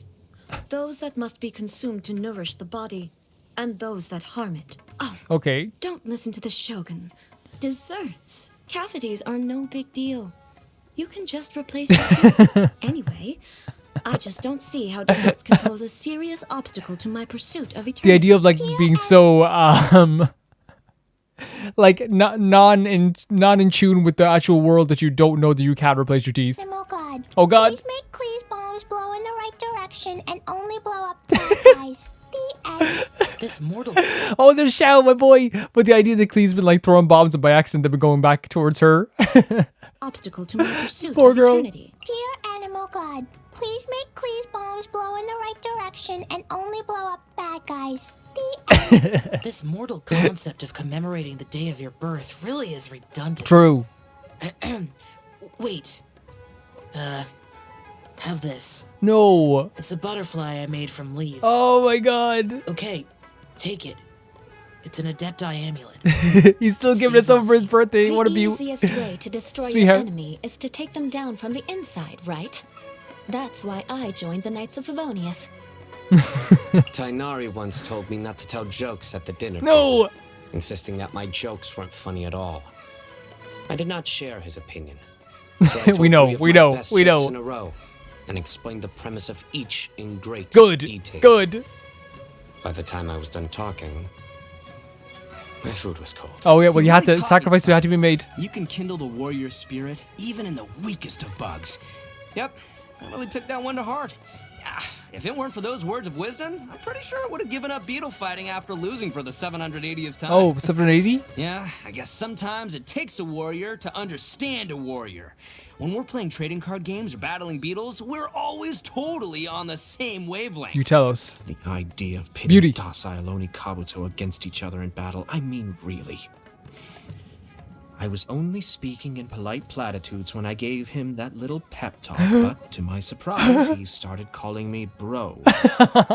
To this day, he calls me my bro Ayato without the faintest idea of my true identity. At the Knights of Favonius building, you're not allowed to blow up the walls. Oh, really? Shame.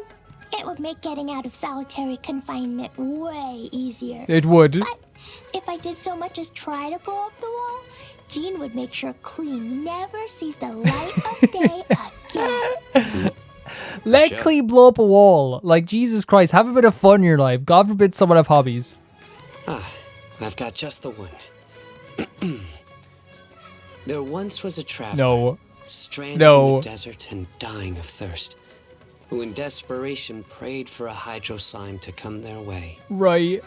But the traveler didn't realize that at that very moment, a starving hydro slime was praying to meet a lone, stranded traveler. Okay, what's this joke?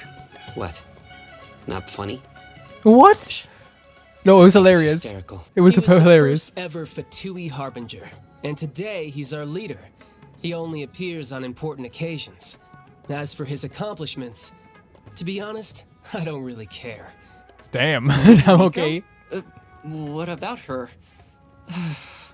Every time Miss Kamisato sends me out to deliver messages, my least favorite destination is the Grand Narukami Shrine. Oh, not because Lady Miko scares the bejeebers out of me. No, it's okay. It's, respect. Respect. Yes, strikes respect deep into my heart. She got Toba too, is what the text said, and it's so true. The same way she got us and Goro as well. I am expected to place slices of meat in wrappings myself, and then eat them together.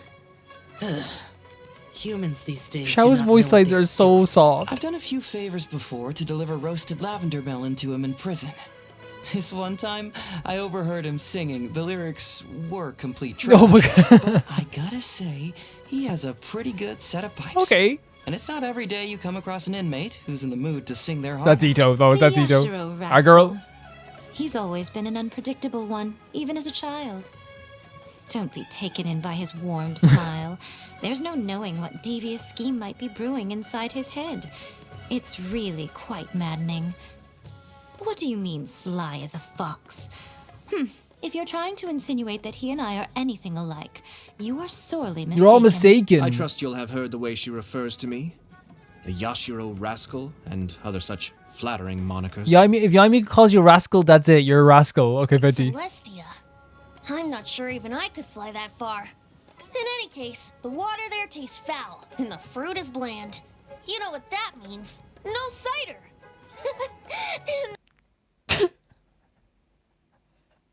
Of course, thinking about the alcohol. In that case, I wouldn't go there even if I was invited. I could Do you want to go to Celestia, finally? The cider probably isn't existing there, so I think I'll stay here. Half a day sketching Huffman. Well, I might only need 3 strokes of the pencil to sketch Khaenri'ah. 1 for the face, 1 for the eye patch string, and 1 for the eye patch. There's something so funny about that. It's just like, that's just a defining feature of Khaenri'ah. That's what I painted. Oh, Benny. Oh, yeah. The princess and heir for Wartailon from the world beyond. Yeah, Benny. She's amazing. Yes. I keep asking her if we could go adventuring in her home world together.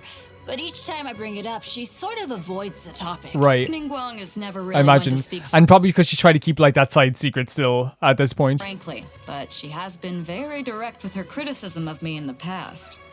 But hey, whether she likes me or hates me is her choice. Nothing I can do to sway her. That captain. She clearly receives the adoration of many, but will always Great be the voice. first to disregard the rules. The fine she has paid would be enough to buy her a whole new ship. And of course you know this. No, Ningguang's voice actor is perfect. Piece of equipment and told me it would help me infiltrate an Abyss Order camp undetected. In reality, it caused a huge explosion that completely blew my cover.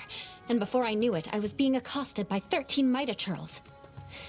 Afterwards, I marched straight back there, intending to make her pay for what she had done. But when I saw how panicked and sheepish she looked, and watched her post her results on the wall with the word fail, I couldn't bring myself to go through with it. Is that about sucrose, is it? Or probably? I'll let you in on a little secret. When I first received my vision, I used it as a flint to light fireworks and boil water.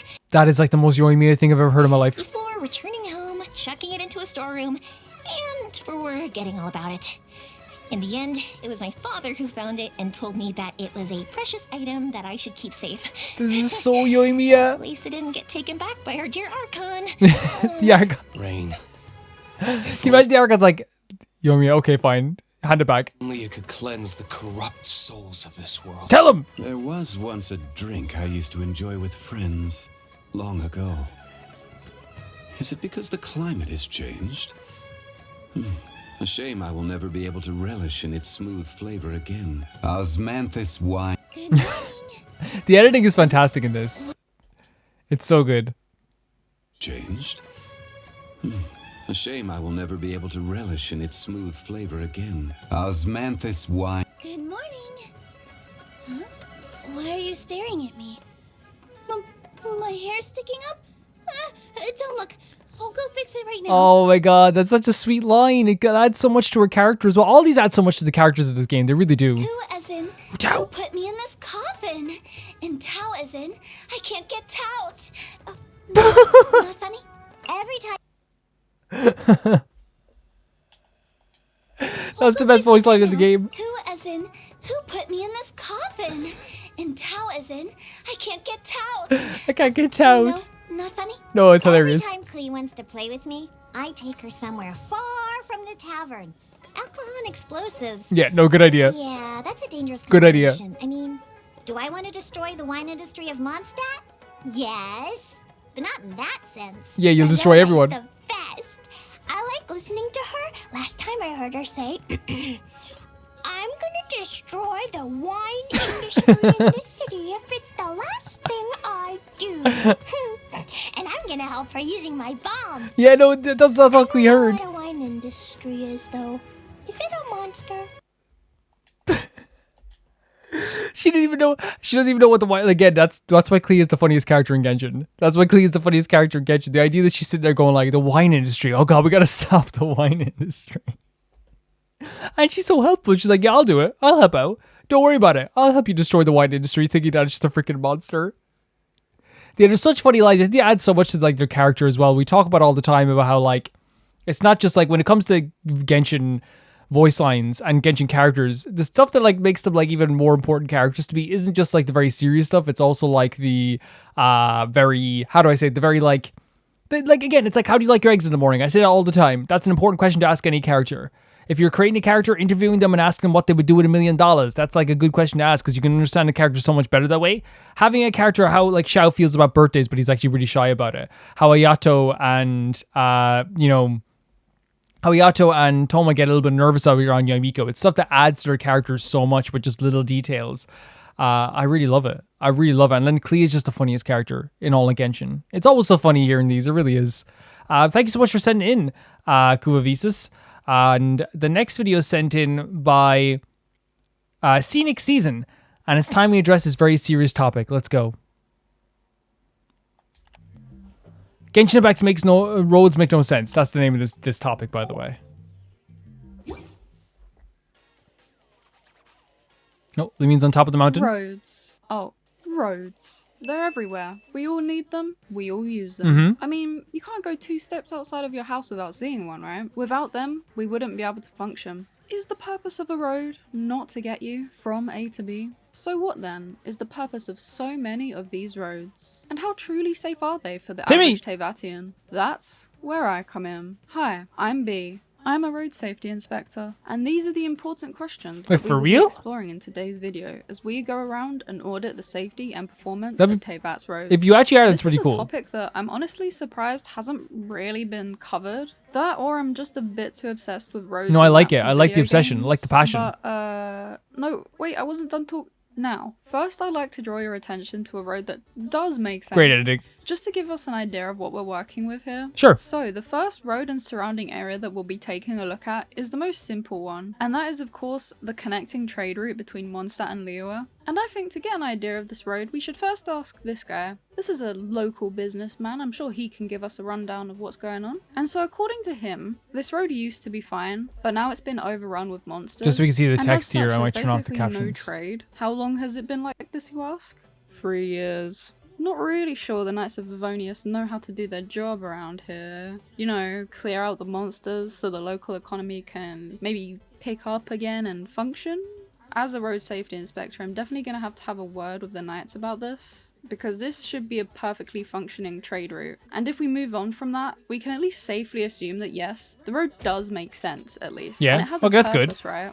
Also, going through Dawn Winery as the main stop when you pass through to Liyue, you're practically forced to stop here. So no wonder they're the most successful wine vendors. And then Interesting, right? It's like literally like almost like helping out a business in a way. And I think sometimes like they like there's examples of like different, I don't know if that's the example, like, but like I know in like some towns in Ireland, they would like allow certain shops to open up like on the biggest tourist routes. And like they would like not allow, but it's just kind of like they would give them, make sure that like some shops that got the planning permission to build there were like a lot of local places, so they would get like more. I don't know if that it sounds what I'm saying is illegal. It was like way more legal, and they explained it way better than I did. But like that's how more local shops got like more business. of course, the road takes you through here to the Stone Gate, and it all serves a purpose and clearly establishes in the world that this is how these two nations trade land by land. And you've even got this guard here too. Not doing a very good job. Like it's really cool to see this stuff though, right? It's really Your cool. name's Sleepy. You're sleeping on the job. Look, you've got a Hilichol right there, my guy. If you don't start doing your job, I'm gonna have a word with the I've chief. noticed this a few times that there are soldiers in some places and there's hilly everywhere. Okay, this is my duty as a road inspector. And in terms of safety, when it comes to the roads of Mondstadt and Liyue, at least with the main roads, they're safe for the most part. You go all the way from the Stone Gate to the harbour, and it's extremely safe. You've got guards posted all over, barely any monsters on the road itself. You'd have to really veer off to come across any. Until we get past the arch, and this is where I'm really disappointed with the delegation of the Cheesing here, because they've got a guard post right here, which is great, Yeah. except there's no guard in it. And you've got treasure hoarders just chilling along a main road right here. My point being overall though, that with these two nations, it's quite clear that there is a land connection used by Which is many awesome. people It's awesome that to we even have like, because yet again, to we see. know this, but it's awesome to focus on this. Really, in the other nations, how do the peoples of Liyue get to Sumeru? There is no way all of them go by water. And there's definitely speculation here that this road connects back up to Sumeru, and this unreleased region of Liyue, possibly Blackcliff Forge related, is how NPCs get to Sumeru via land. You know, that spot with a single lone Liyue house, just in there, all by itself. Do you think that's the waiting for case? day that it's finally free from its job as a placeholder of the illusion that anything. Because like I thought that would have just been boat. You know what I mean? Just get there by boat. Because like a lot of the way we went into like the way I got into Sumeru was like through like the chasm, and you're not going to take a trade route through the chasm, you know. And we have to go what's in game right now, that unused area.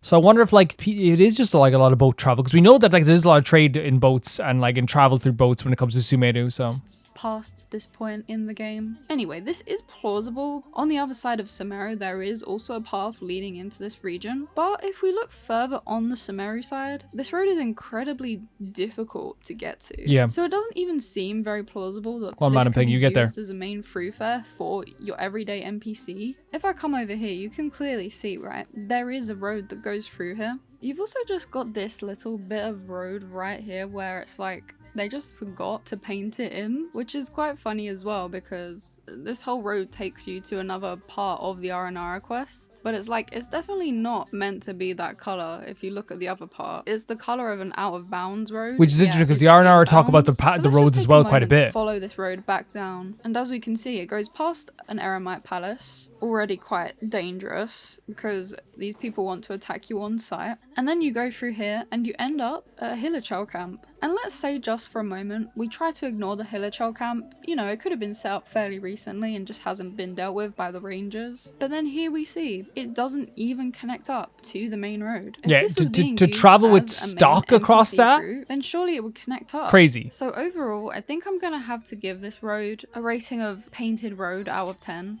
It is severely underdeveloped and there are just way too many safety No, but issues. it's true though. It's like if you're gonna travel across someplace, like, you know, safety and like the time that it takes to travel is also very important. Yeah, like you're not gonna travel someplace that isn't like crazy, like that is crazy to get across, especially with like stock and, you know, animals as well as another thing too. You need like the ultimate protection and strength and like an air balloon, I suppose. But they do use air balloons, I suppose, to travel to traverse things with stock as well. So I would mainly recommend focusing on improving the safety of these roads first. Anyway, let's move on to the next one. And here we have the path leading up to the Statue of the Seven, quite nearby to where we just were. So if we just come up here, as you can see, you know, it makes sense, right? You've got a road leading somewhere. It has a point to it. If we're meant to just take a moment to assume the NPCs are using this as a road to get to a Statue of Seven, but then why does it just come to a dead stop here? Because you would think there is a point to it. But then if the assumption we're supposed to make is that this is being used to get to a statue, if anything, it would make sense for it to come all the way up. If people were going back and forth, they would have formed the path up here as well. Yeah, it doesn't. It just stops right at these berries. For this road, I'm gonna have to give it a 3 berries out of 10. I wonder if a lot of these roads, and I guess like I know they've thought of this as well, but like a lot of these roads were like created in the past but then let go. You know what I mean? Especially as things maybe got more dangerous. Safety is pretty much a non-issue. It's quite close to civilization. The only problem really is that it needs to actually make sense. And here we have one that was only added in 4.6. But we'll start here. After seeing the map for the first time, I thought, I do find this okay, super interesting they to haven't listen added to. a road on the map, but then they don't do that for every single road that's actually in the game. And I do remember there being a path that does lead up to this area. So maybe they have actually connected it in the world, but nope. So you kind of just have to climb up, might I emphasize climb. It's not even a clear-cut path, and you've got loads of super dangerous enemies. Yeah, it looks very too, steep as that are well, trying doesn't to it? attack you. And a lot of So edges to the Eremites road. and Sumeru guards aren't even doing any kind of job protecting this path, assuming it's even being used to transport goods. So you have to climb up, which, I mean, is a huge accessibility issue, first of all, and makes no sense if they're using carts either. And then there, it just stops. And you take a bit more of a stroll north and eventually come across a new road, completely disconnected from the one we were at a minute. Yeah, it's like I didn't even think about this and before. it's right next to the Aranara civilization too. That's So terrifying. how they haven't been discovered is beyond me. And what do we find? A broken down cart. What would a cart be doing here if not to transport goods? Yep. Ignoring the untimely demise the person using it might have inevitably had, which I should probably report to the city actually, given the tiger right above me here. This suggests though that there was some kind of transportation of trade goods here. Yeah, but an where attempt. Exactly? Is this confirmation that they do indeed go through this way by land? And look, you've got how many? You've got 1, 2, 3, 4 carts along this road from the harbour, but it just kind of leads out to nowhere. And this makes absolutely no sense why there isn't a road here if we're assuming it's in such frequent use. But then perhaps that could imply that it's not commonly used as a method of getting from the harbour to Sumeru. However, if this was the case, we then turn to our new conundrum. Unless the people of Sumeru have suddenly developed the ability to float down waterfalls, there's literally no other physical way they could transport goods to the city. Okay, so what about slime balloons, you ask? I was actually, thank you so much. I was actually wondering about this. All the time. And you are correct on that, but from what I've seen, they don't seem to fly high in the air enough. The only things capable of that are the airships, which are still a very new, exclusive Fontainian technology. 100%. Now this one, I'm afraid, is going to have to get a 4 carts out of 10, because, oh, this needs work. If we're to believe that this is being used as a proper road for trade, there needs to be a lot of safety improvements here. I counted 4 carts that had been attacked. That's so interesting again, because like we always see the carts and we know what the reason why there is a broken down cart there, because they were attacked. But then again, I never thought about how like it could be just that it's really difficult to because the infrastructure of the roads to even travel there. Very short walk, and there needs to be a clear road for navigation. Very disappointed to say the least. Just a quick stop at the Aranara village as Ah, well, look at them. because we can find these sort of signs all over Sumeru, right? But then, if these are actually meant and being used by the Aranara, then how exactly are the human NPCs getting around Sumeru? How are they navigating? I love them so much. And here we have the most egregious one of them all, the Lumberpick Valley region, because if you look at this map, you would think there aren't any roads in this area at all, except there's a lot, and none of them show up on the map. But what confuses me the most is that the implication here is that this route is mostly used by, say, adventurers going through Liyue to get to Sumeru, because it's quite dangerous and very wild here. There's a lot of enemies, so definitely not safe for your average NPC. Yeah. Yet the roads are still very But like I well said, I wonder if it is a first case of of just like they became more but what I'm dangerous. getting to here is that. But if this in fairness, isn't the this case- person's not trying to tell you that they didn't just become more dangerous. They even mentioned some of that before. What they're trying to say is that like right now they are dangerous.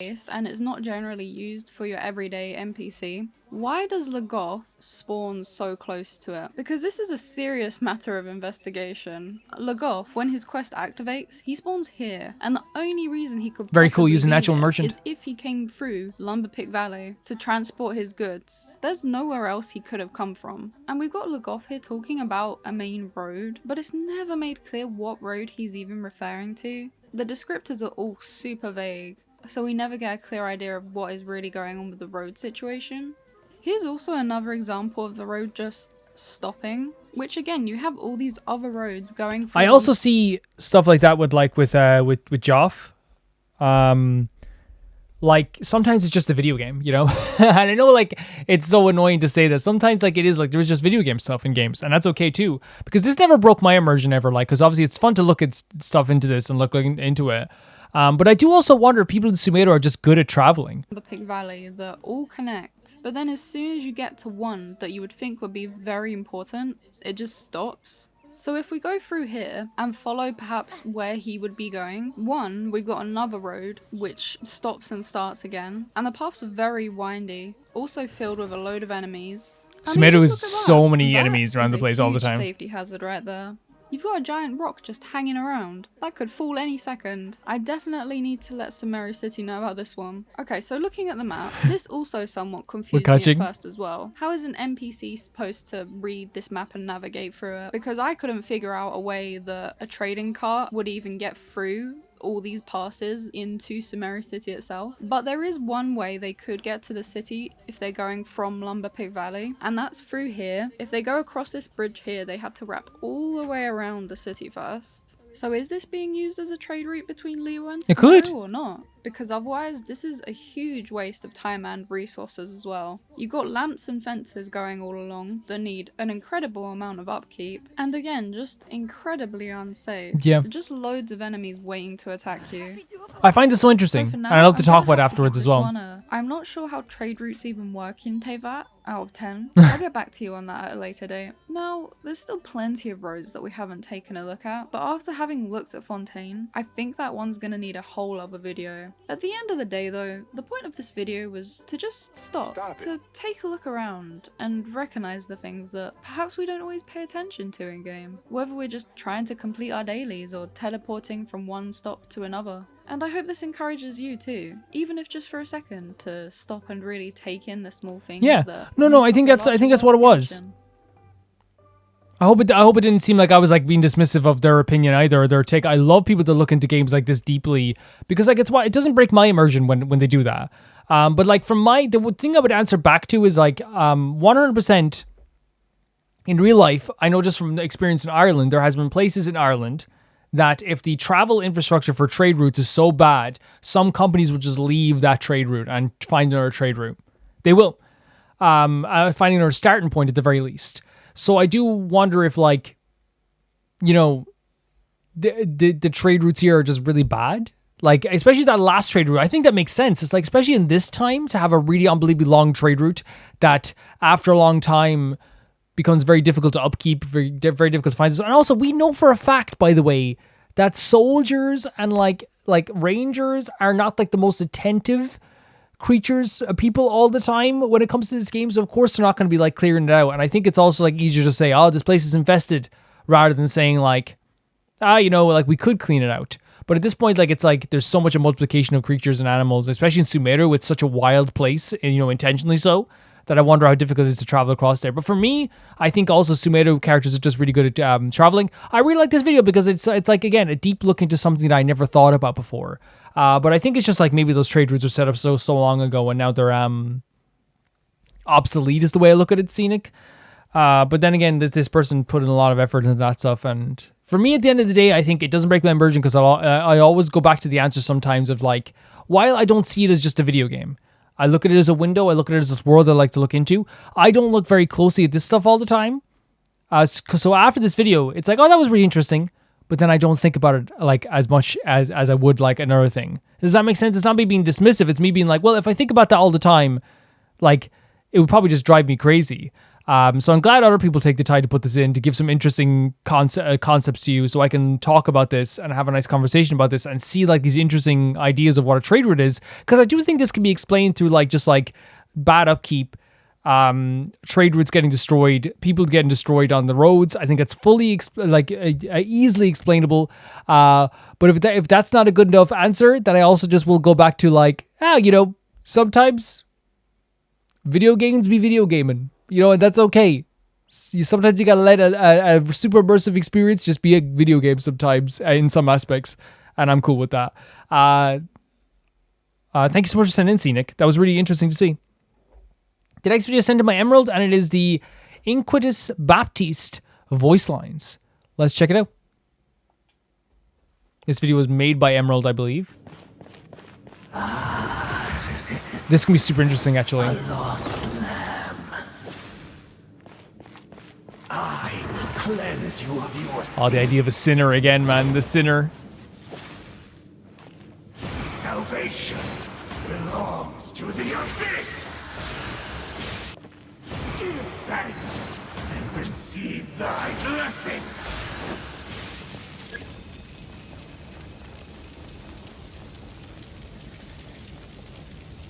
This creature just like terrified me when we first fought them. Really did. Righteous retribution. They seem so important as well, you know? Pine ye for redemption. Pine me? And the idea of redemption as well being brought up too, right? The idea of sins and redemption. Come to the light.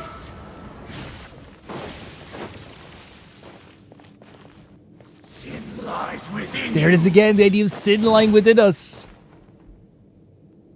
Your penance is due.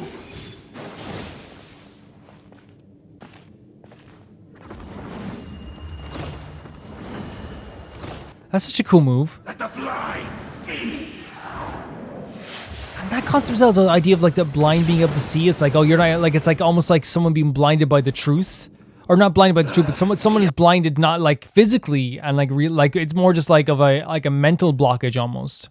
Unholy dross. Really cool movesets here. We didn't fight this guy because we were like, okay, this is off the beaten path now for us. The road to redemption. Some really cool movesets here though, right? This barren wasteland. False laws begone. False laws. So maybe the laws of the world created by the gods? Maybe? Your sins are forgiven. And there is like that feeling of like Abyss people sometimes where they're like, it feels like they're trying to set us free by, you know, killing us almost. Sin be washed away. These are some crazy cool movesets.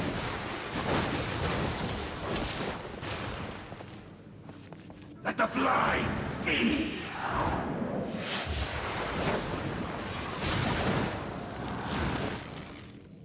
Like all the different elements as well. Scour thy soul.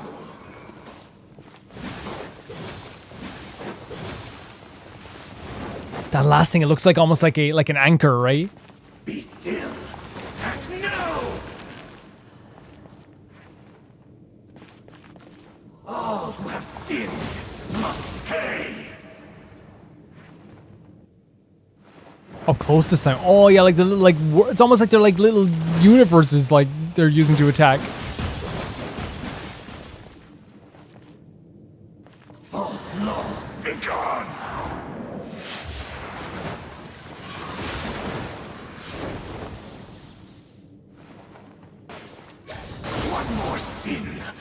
One more sin. Like there's already sins upon your soul. Your salvation. Like it's this idea, like I'm trying to, like in their mind, they're like, we're trying to help you, bud. Repent of your sins. Your atonement has barely begun. Atonement, salvation, sins. Wander not astray. In the end, all shall That's like all shall return to the abyss, I wonder as well. Oh, next video. Yeah, no, like really cool stuff seeing there because again, like this, I felt like that guy like was way more important than I thought he even was. Like when we were like talking about this, or like when we fought him originally, but we just didn't have time at the time because we were like doing that quest. But a really freaking cool enemy, really cool design, really cool moveset, and then of course like dropping all the stuff like about like what we would feel usually is a very terrifying prospect, which is the idea of like the abyss and fighting back against the abyss. But in this case, it's like the idea that like they really feel like he feels like salvation is you getting destroyed here. You'll atone for your sins by getting destroyed here. Don't fight against it. You're all sinful. But also the line as well, like the rule, like it's almost like the false laws. It's like this world isn't like you can't decide what this world is. We've heard that concept a million times in Genshin. I remember one of the original times was like one of the original times. One of the other times was Pep and Nahida, which was like, why do any of you decide anything? You aren't here beforehand. Like all this stuff you make up is made up. All of it. And I find that super interesting as well to think about also. Very cool stuff seeing the Emerald. Thank you so much for sending in. Next video sent in by It's Zevi now. And it is... Let's see what the title of this video is. Genshin Impact 3-year anniversary fan song, Don't Make Me Worry. This is going to make me worry, isn't it? Let's check it out. We got Paimon stuff here.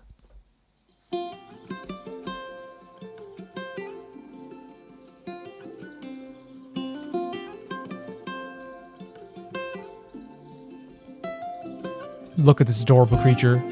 Look at you. The perfect character.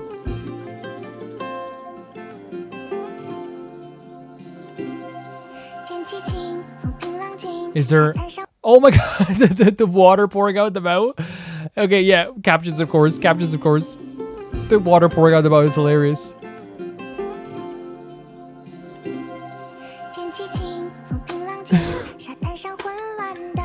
There were some chaotic footprints up there. Look at the water.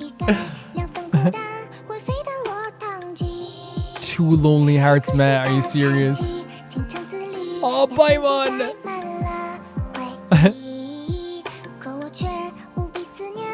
I miss the memory of meeting you immensely.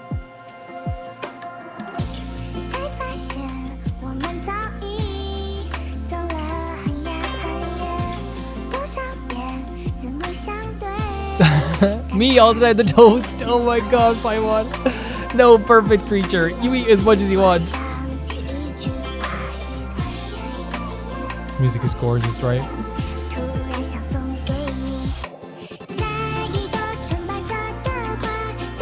Yeah, it's the other song as well, like, right? It bloomed in a windy place. Look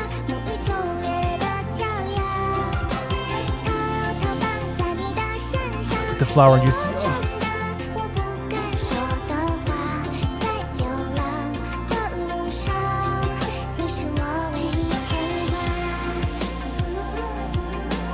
This is such a beautiful video. Are you kidding me?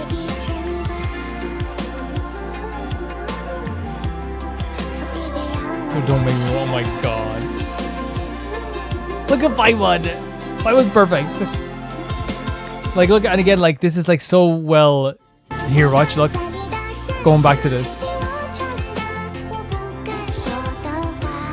Paimon watching our back. Right? Paimon watching our back.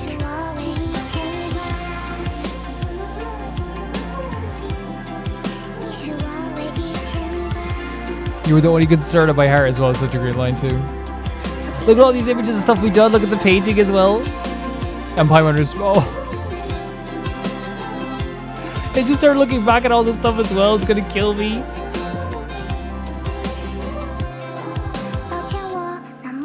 Oh yeah, Paimon always gets behind us.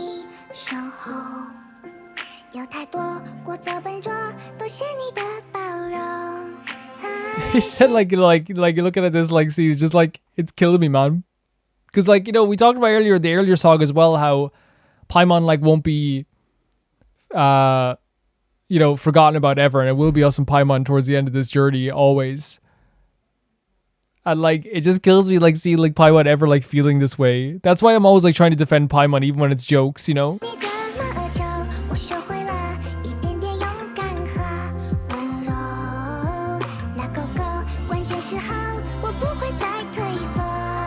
The stamina going down.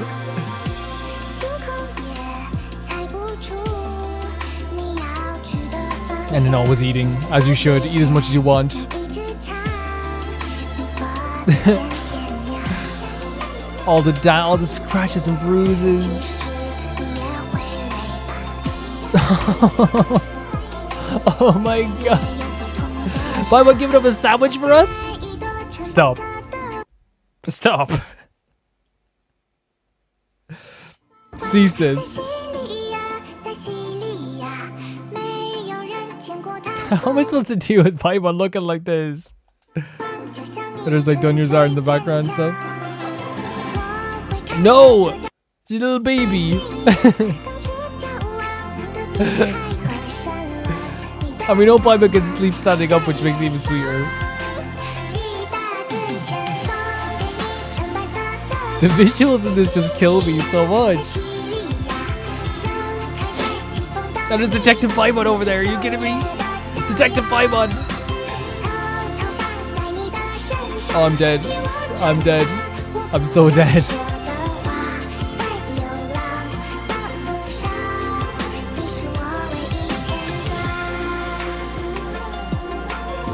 All these memories as well.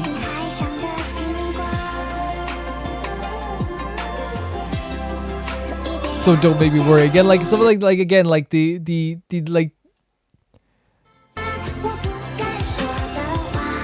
It's like the idea of like this flower is like like it's like this is what I like.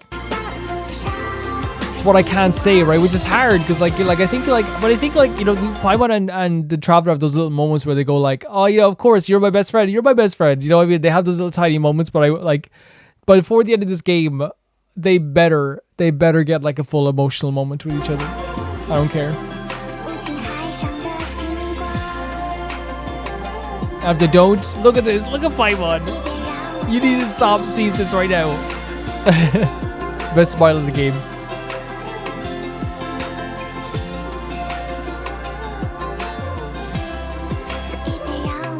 Oh, like what Paimon? You like a little cat? We still have a long way to go. We're spending a lot of time, being a lot of friends. And that's the way to look at it, right? It's the 3rd anniversary of us meeting Paimon, right? That's the way I look at it.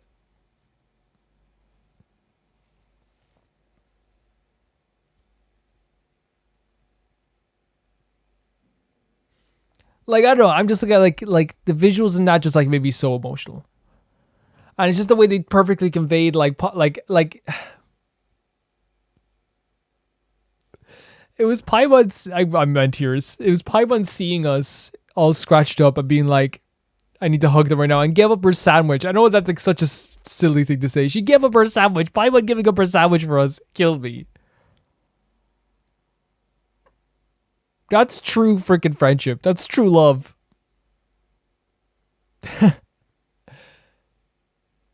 And it is like, like the line that gets me in both of those songs there, which was like the idea of like, I missed the day that we met, right?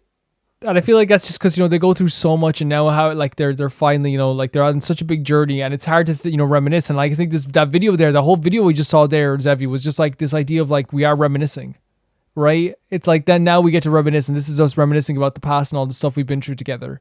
And we'll be together at the end. Because I swear to God, I swear to freaking God. I don't care if Paimon's the primordial beast of God sent abyss. I don't care what she is. Paimon's Paimon, and she will be my Paimon at the end, and I don't give a damn. She better be. She better be. Okay, I'm gonna take a second. Like I just like so like filled with emotions now, right? I'm so filled with emotions. The next video sent in by Felicious Felix, and it is the it's a Genshin fan song, a Furina one, based on Act 1. Let's check it out. And it is wah. Let's check it out here. We love a good fan song. You okay? What happened there? Okay, I had no idea what happened there. Because, again, it clearly wasn't just supposed to be a static screen.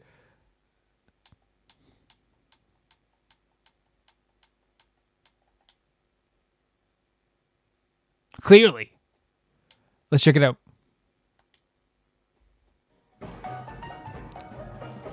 It like went static for a second. There we go. Okay.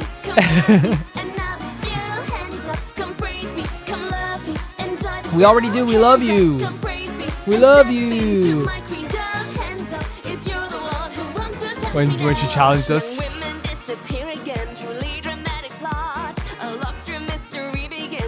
Oh my god, that was so fun.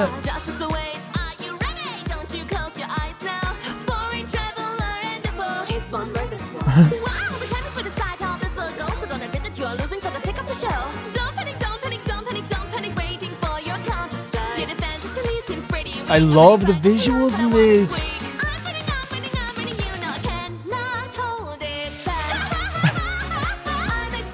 Oh my god. I'm like usually like with fan videos, like I'm just like I have like it's very strange for me for like a fan song to be. I'm literally like hands on my jaw, mouth wide open. It's very pretty. It's very pretty. Like she's a very mesmerizing character, right? Very mesmerizing.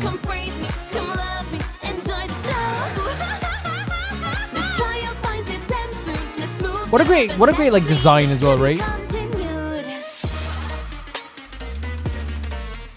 Like I love the colors here as well. Look at this. Like with the ticket as well. But like it's all like, you know, it's like I'm winning, like getting excited about winning, like not maybe about the idea of justice, but the idea of like the, you know, winning the performance, right?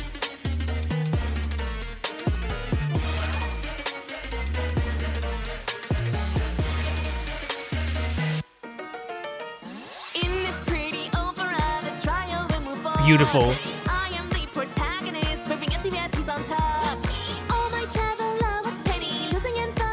Oh no, and you know what's so crazy now? It's like, that's you, right? That's what happened to her. Come here, don't you avoid my eyes. Huh? She calls out objections, create some new connections. This can be, this can be, this can be, this can be, you cannot be. That's the thing, it's like, yeah, oh my god, they got this so right to me.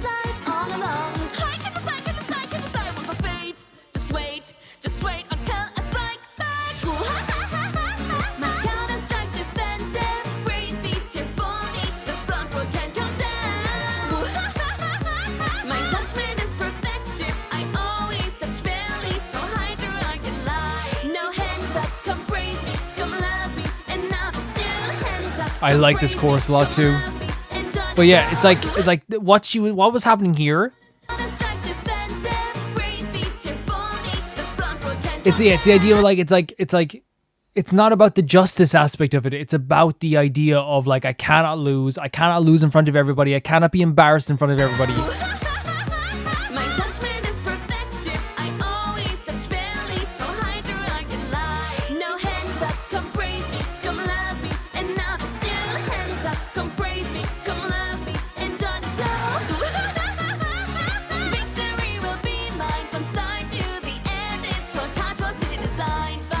Something was blurred there, was it?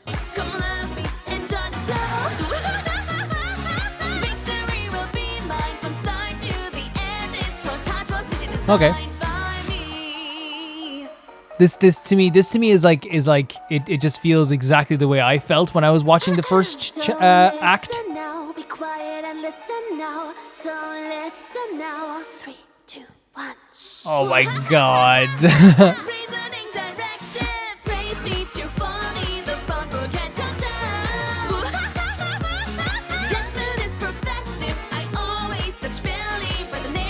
That's like the judgment is perfected, right? She's great. She's great. Like, what a character.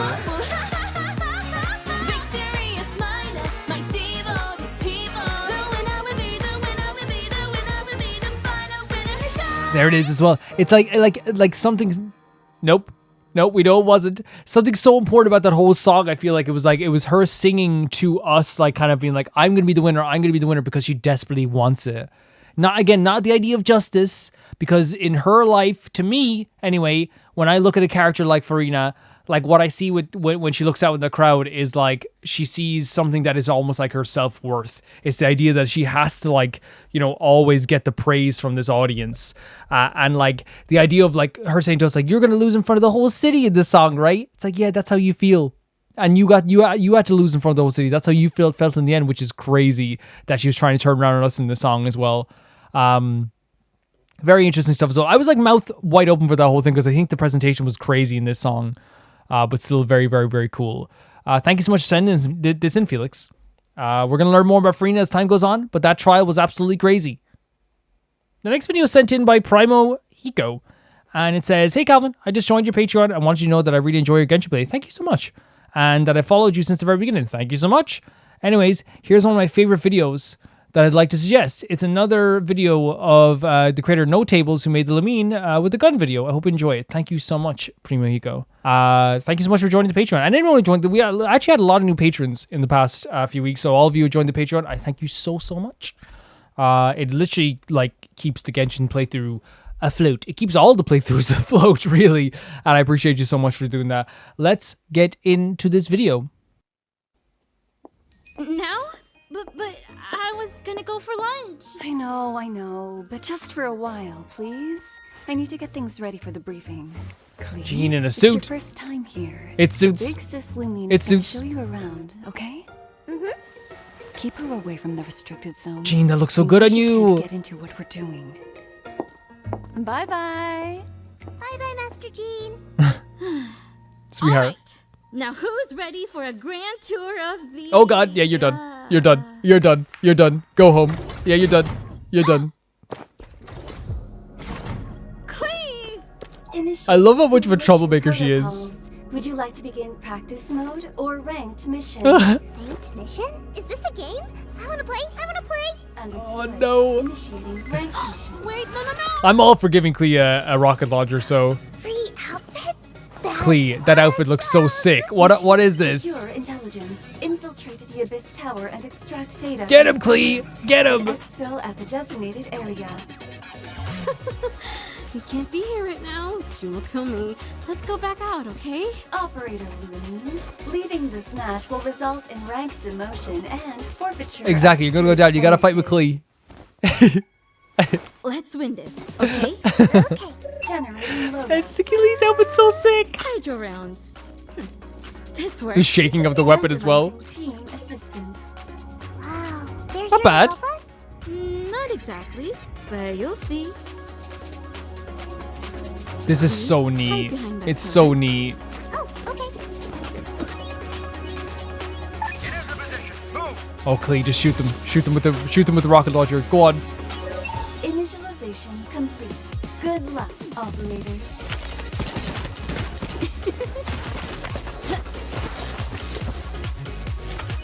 The music here is always like reminds me of like Tekken as well, right? In the best way possible.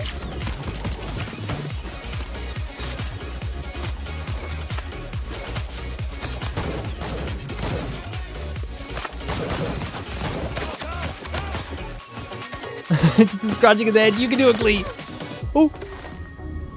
Yes! Come on, Clee. Hey, good shot. You've awoken a monster. Clee can explode things without working on a magic beforehand. Clee doesn't have to use her bombs. She has a gun. Again, like the core, I say choreo because like obviously like it's not choreo, but like the I guess it is choreo, but like in terms of like the moves and the move sets of each of the like the battle here, I suppose the fight choreography. Now's the time to call in support. Oh my god, guns made from like the actual people themselves is such a great concept too. Oh, that's so good. They're like waiting in the cafeteria. Oh, stir fry. What is it? And now they're all gonna see it as well. That's actually what we. I don't know if that can happen in some games. Like, hey, someone's using your loadout. Check it out. Leave Klee alone.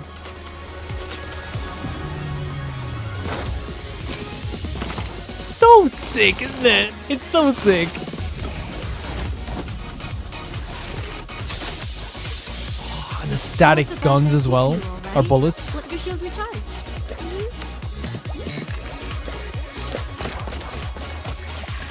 I love the title is Who Gave Klee a rocket launcher, and it's like, they're in the water, wait. Does that not work? No way, and it moved all the other bullets. That's all of them. Let's get to the I can't get over it. Like, Klee, they need to put this skin in the game. I know it's not official. It looks so cool. That was the most fun I had ever. There you go. Do it again, please, please. Of course, Klee, you're doing amazing. But we're not done yet. Oh my god, Noelle shotgun.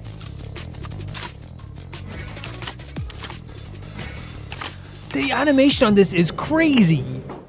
Huh?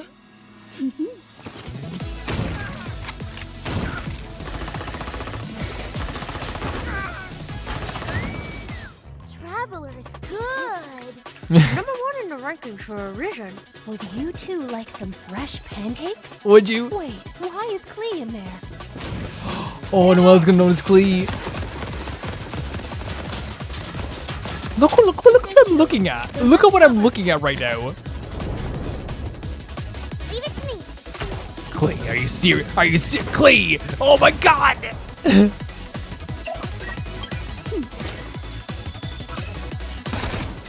Charlotte having a little machine gun as well. Oh, did the black and white like visuals as well.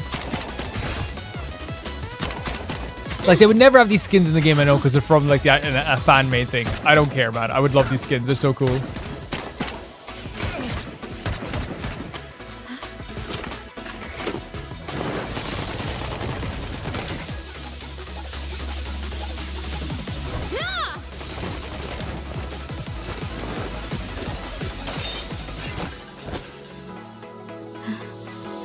To poke in the head out of the corner too. No, that boot was incredible. That's a big surprise. Set this for 10 minutes and put it there, okay? Oh, you're giving Klee C4? This is her birthday and Christmas all rolled into one.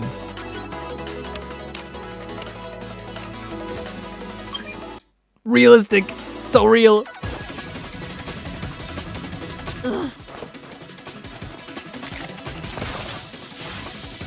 They're so cool as well. That's the thing. They're so freaking cool. Klee messed up.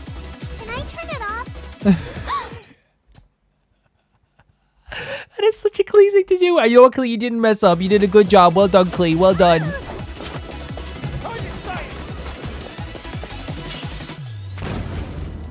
Holy hell, grab her. Oh, of course, Klee thinks it's the most... Oh my god! This is like Klee seeing fireworks for the first time.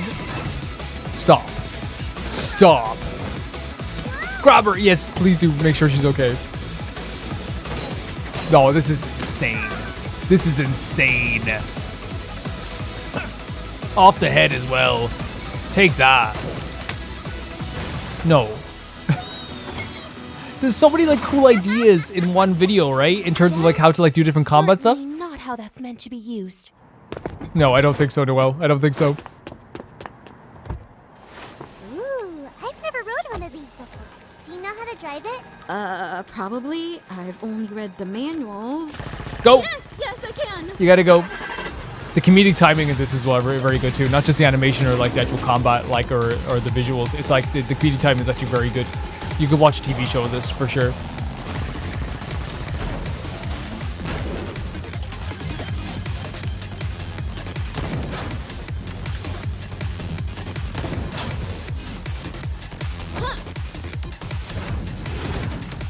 Use the turret! Get them off us!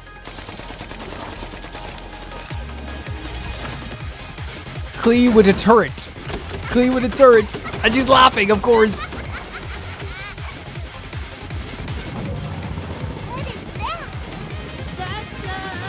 That is literally what, like a fighter copter?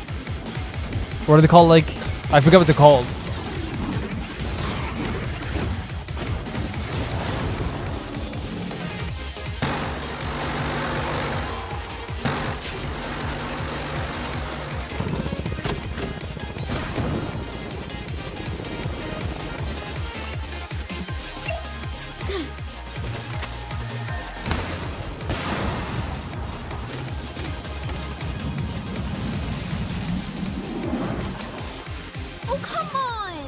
No, all of this is so... Oh my god, look at Yo-Yo as well. You, Medic. Why are you registered in the combat simulator? I help out when I can. Right, Yiggly?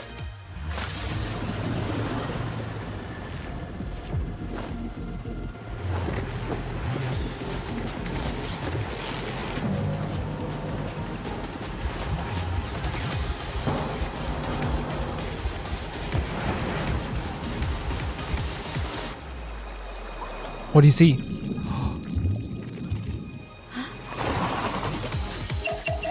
Resupply. Clee is so happy. Quick. What are they doing?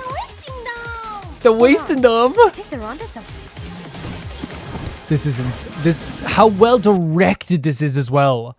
Like, I've been on the edge of my seat watching this. This is so cool. All right, put this on the back. An Animo C4. Hang on tight.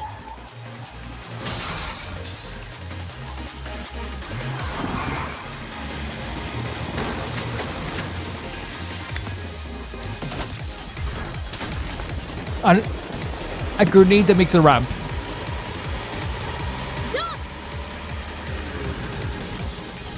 With all of them inside as well. So sick. So sick.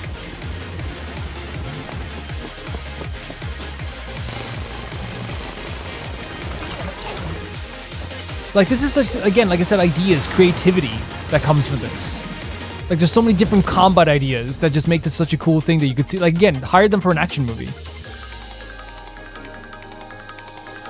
You would not be disappointed. My ranking is safe. Oh, look at Clee. Bonuses, here I come. That was awesome. Can we do that again, please?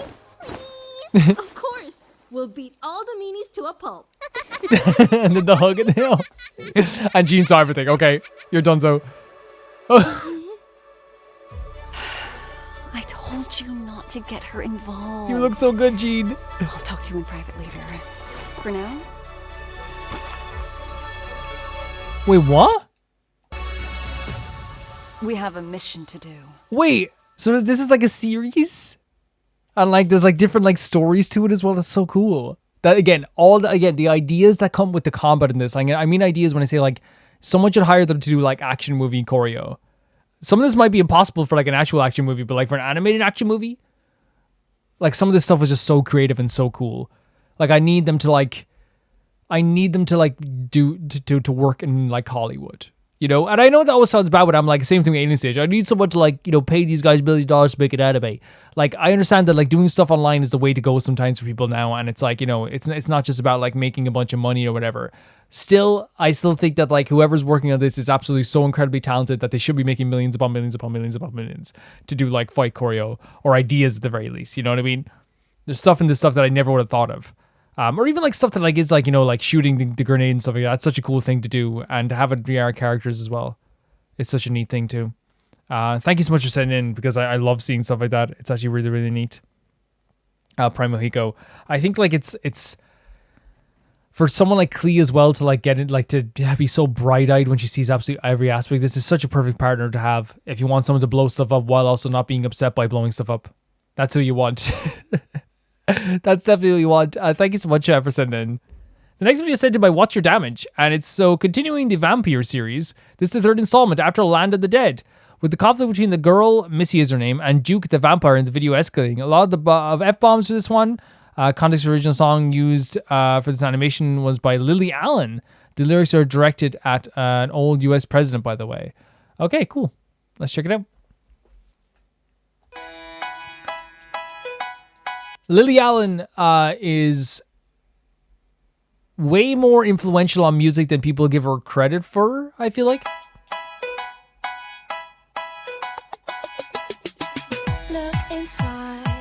Look inside your tiny mind. And such a fantastic voice as well, doesn't she? Cause we're so uninspired, so sick and tired of all the hatred you harbor. If it's an old US president as Lily Allen, I'm guessing George Bush. So you say it's not okay to be gay. Well, I think you're just evil. You're just some racist. True. You can't tie my laces. Your point of view is medieval. Oh my god, and he's back here after Land of the Dead, right?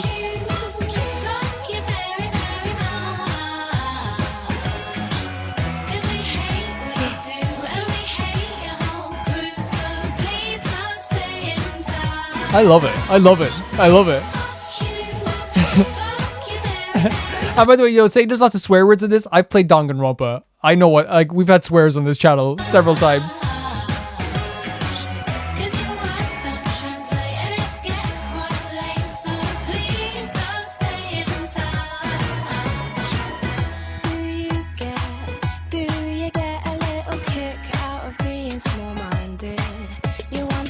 I think it's like, again, like, oh my god, look at this again. Like, I love the art style of this as well. And it's also very difficult for me because, like, I actually do think Lily Allen's music is, like, actually very good. So it's super difficult for me sometimes to, like, you know, when it's like a really good song and you're like, oh yeah, this is a tune, you know. Yeah, it's like, oh yeah, like it's like you have to focus on two things at once sometimes, you know.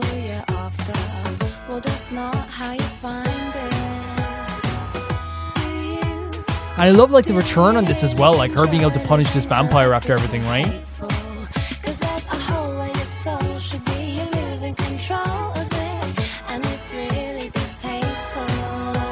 And rightly so. Punish him.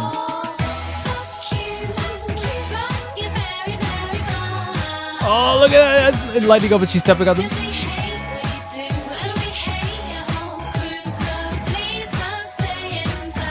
And the idea of not singing touch as well, like that.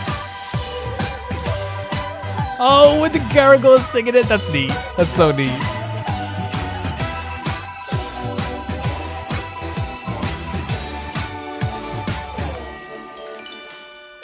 You say you think we need to go to war. Well, you're already in one. Definitely George Bush. For sure. No one wants your opinion.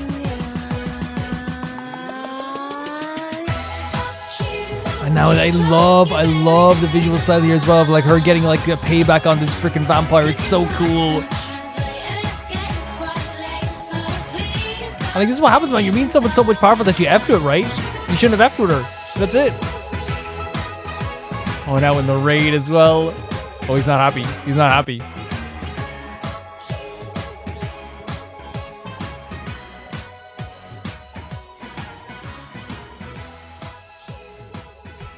Really cool stuff.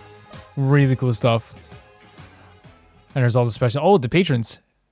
Thank you, patrons, for making all this possible. And it says to be continued. I thought it was the next video, but it says to be continued. Yeah, like, again, just like, I really like the kind of like cartoony visuals on this, like, and the, it kind of feels like a movie from like, you know, like, not in the swear word aspects of it, like a movie from my childhood. It really does. I really think that it just made perfect sense to have, like, if you're gonna have a character be absolutely awful, like this vampire in the first one, you know, I think it makes perfect sense to have a character then fight back against them and get all the revenge in the world against them. And I freaking love that they did. I really love that they freaking did. Because I feel like it would have been so like it would have taken the wind out of our sails in some respects, right? If like they if it was just like they came back and they got everything they wanted. We don't want that. We definitely don't want that. So I'm glad that happened. Also, yeah, the music is fantastic. I love the Lily Allen song, but also like the visuals and the colors, and they're so unique to themselves as well.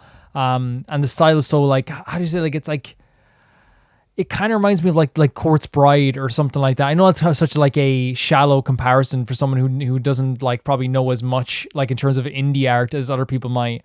But it does remind me a lot of that stuff as well. Like, and kind of like the like with the gargoyles singing and all that. It was really, really cool. Yeah. Thank you so much for sending What's Your Damage. I love seeing this type of musical stuff as well. That's what, yeah, again, this is also like what Rome Reacts is all about, like expanding our horizons with stuff. Thank you so much. The next video is sent in by Solvix, and this is actually one of my my favorite one of all the Final Fantasy. Is that it's Final Fantasy 14 Endwalker. Let's check it out.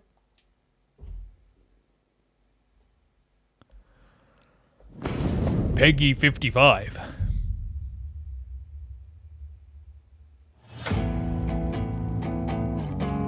Ooh. Great riff.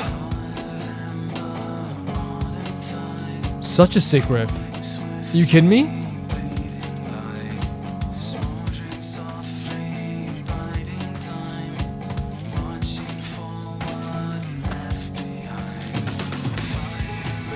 Wow. This song is doing like a song is so important for a trailer. And I really feel like it's doing wonders as well for this too.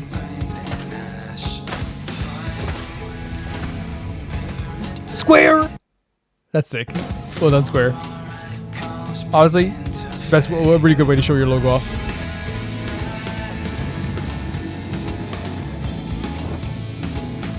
The final days were upon us. The fabric of the stars This song is so sick. to fray, its land rent by tooth and claw. Such a sick design. What the hell? Look at this character.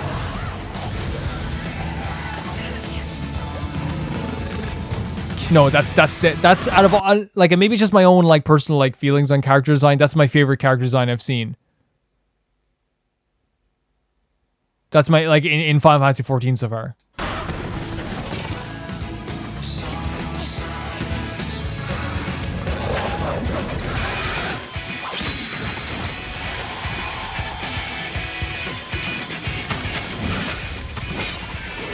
I like a dainty character, okay? I like a dainty character. Look at this freaking thing they're doing all these swords here. What the hell?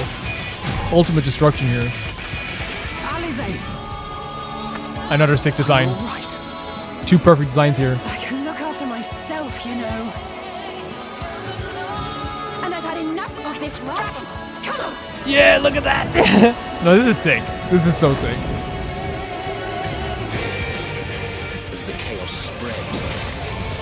Man, it almost feels like in Final Fantasy 14 we're in like immense danger. This looks terrifying. Like, what even are those? There were those who stood in defiance of that fate.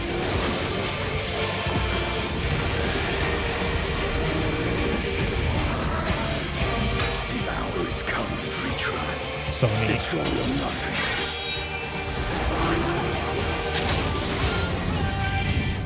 Well, I'm getting to see so many character designs. Like, and not that I didn't like the character designs before, but I think these are just more up my alley, I think. Already. Great nose. I need to, like, that's me with character design all the time. I don't know if you guys ever get artists like, Calvin, what the hell? But I'm just like, whoa, look at his boots. Look at his nose.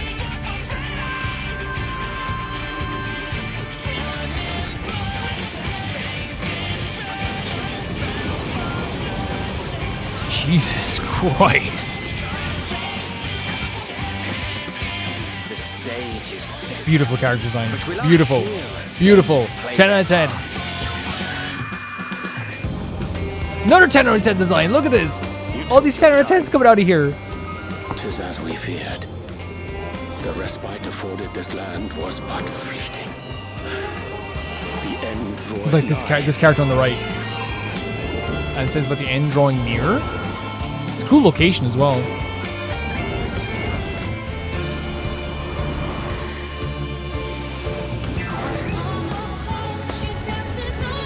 Oh, great vocals, and beautiful place.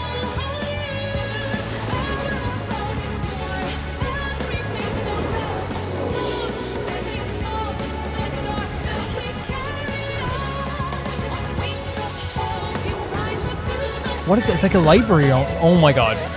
They're going fast into this. Another what? I knew it. The star still has secrets to tell. That's such an S tier design. Solvix, where are you hiding all these? You were hiding all of them from me? For some reason? Why? Ah, come on. So, Charlian would keep its counsel while the world is lost to ruin. It would. Come what may, we shall live on. We must. Do as you must. Is this a reveal of a character as well? Scions will fight Okay, until the so heavens Endwalker fall, just has the until greatest our character last designs of all time. We decided in Final Fantasy. Or at least in Final Fantasy 14, I should say. The music's doing such a good job with this trailer. Like, and I know the visuals are going along with it, and that's what's making it flow so well. You are perfect!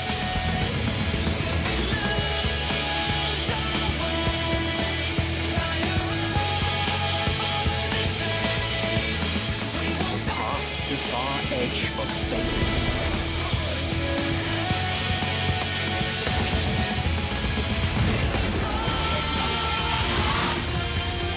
Green blades dark. Yeah, this song is working so well with this trailer. What the hell even is that?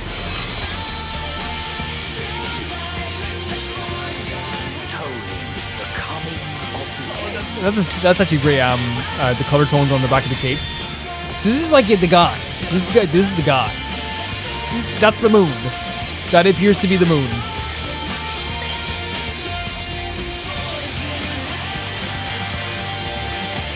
So you're going into space? Yeah, the song was great. Fall 2021, man. Whenever I see stuff like that, I legit am just like get so sad because it's like that was like, even though it's like yeah, it's nothing to do with me, but it's like, man, that was like that feels like just like yesterday. You know what I mean? 2021, but I don't know. I know, like, really cool trailer. Really, the music did such a good job with that trailer, and obviously the visuals like intertwined with it as well. Character designs. Solvix, where were you hiding them? Huh? Were you hiding them from us? You holding out on us, buddy? Huh? I see Solvix to come down my leather jacket. Hair slicked back. Hey, so all these character designs. Every time I come for you every week looking for your character designs, you tell me you don't got any. You tell me you just got really good ones. You didn't tell me you had like S-tier ones. And here I go. Now you give them all to me. All in one video. It's almost like that's all it takes. A little bit of a shakedown and we get all the good character designs. We get all the S-tier ones. Because there was good ones in the other trailers, but you give me the S-tier ones now. Solvix. What a guy got to do to get the S-tier ones, huh? And you give them to me. Let there be a lesson to you. No, I'm joking. Obviously, Solvix knows I'm joking. Solvix knows I'm joking. Obviously, I'm not joking about there being S-tier designs. Actually, they're really fantastic designs as well. Thank you so much for sending this in as well, because actually, I'm very interested to see like all this stuff. Because again, I don't know if I'll ever try Final Fantasy 14. I know my friend, like I said, Ken is like mad into Final Fantasy 14. But I've never really gotten into it in MMOs of any kind. I think the only like ongoing game I play is Genshin. But it is still really cool to see this aspect of Final Fantasy that I've never dipped my toes into, even though I love Final Fantasy as well. Yeah. Thank you so much, Solvix. The next video is sent in by Menace from the North and is the Neuvillette character demo. Wow, let's go. All that evidence? It's not I heard they convincing were at lovers all. turned enemies. Sounds like we're in for quite a show. That's Neither are. impossible. There's that much, Mora? No way is it all clean. Man, what you talking about? Lovers turned JRPG start? Neither are. There's that much, This Mora? music? No way is it all clean. The court is always filled with a cacophony of voices. Oh my god. A man who uses... Look at the animations here. Schadenfreude. Again, so different. Terror. Emotions burst forth from the depths of the heart and surround their host like a dense fog. Oh my lord. The presence this character has is insane. That's the Institute of Philosophy.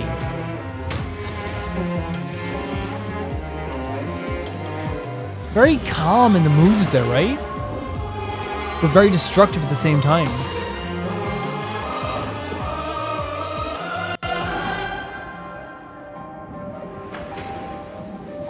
Don't you see? I had no time to administer the With the spotlight on the people in the streets. Ready before the lights ever went out. But I was best friends with the victim. Except you secretly hated each other after what happened 5 years ago. Rotten to the core. There's no use in hiding. Ran the deep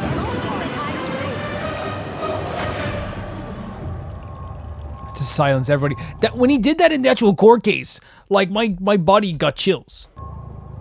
And everything stops. It's almost like everything stops. All the bubbles. They say, let justice run down like water. Water is both the origin and the denouement. Somewhere between the raucous spectacle of the court and the cold rationality of the legal code. Wait, say that again. Somewhere between. I want to hear you say it again, because that's freaking awesome. And the denouement.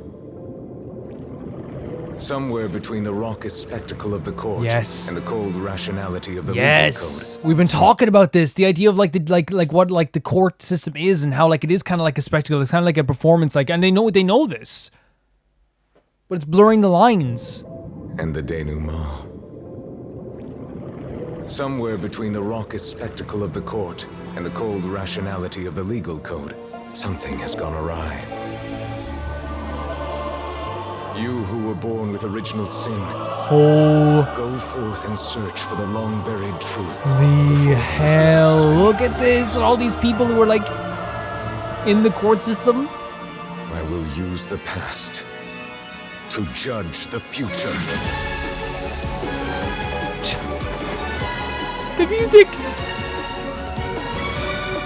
Oh my god. And people said he was overpowered, right? He was really powerful. Not overpowered, but very powerful. And you can see it in this demo. Oh my god, look at that. Rivers of emotion shall flow into one. And the tumult shall give way to lasting peace. What is lasting peace to him, though? That's the thing. Dude, did you see the transition with the freaking bubble?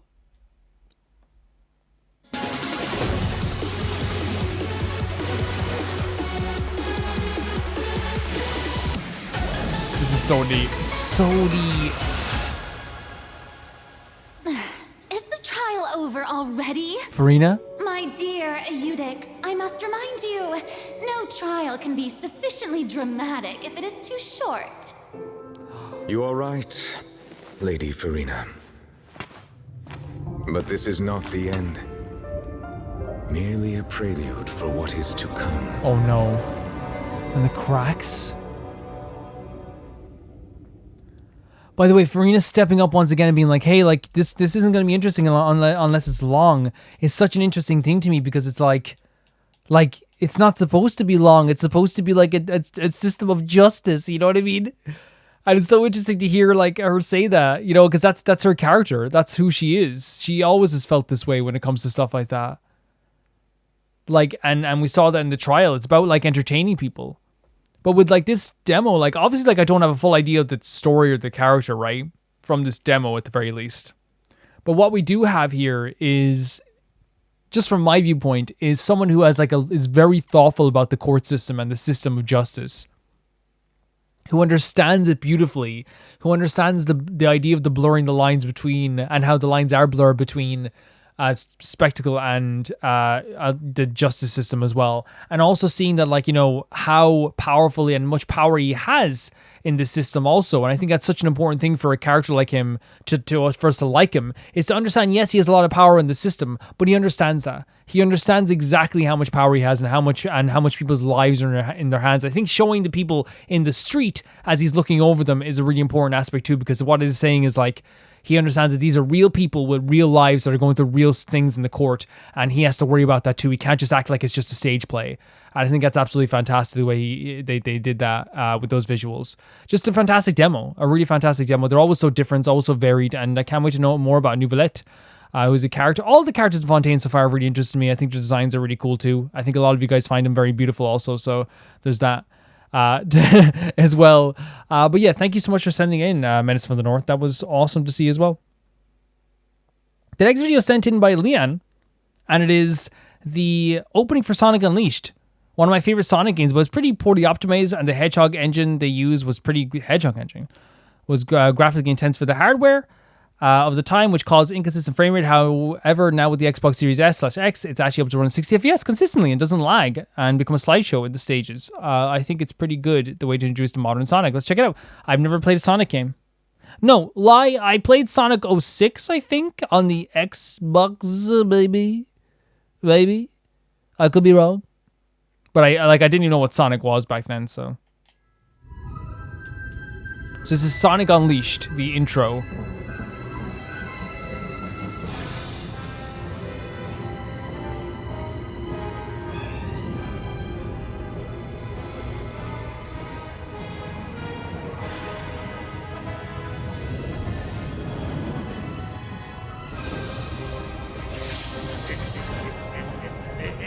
What is this?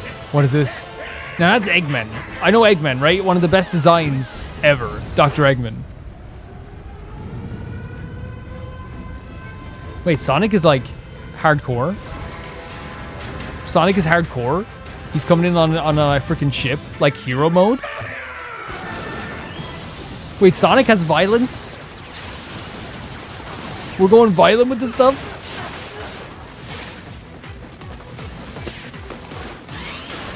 So obviously this must have been freaking crazy though to see this as a Sonic fan for the first time. This must have this must have gotten all your minds and put them into a blender. It must have blown your minds. You must have gone crazy watching this. You little.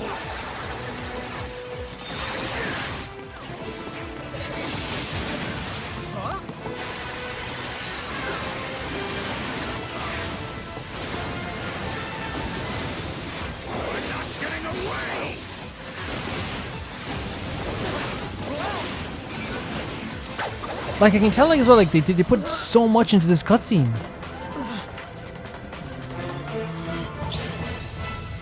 Like I couldn't even like imagine this idea. What? What is that? What is that? It's a golden Sonic.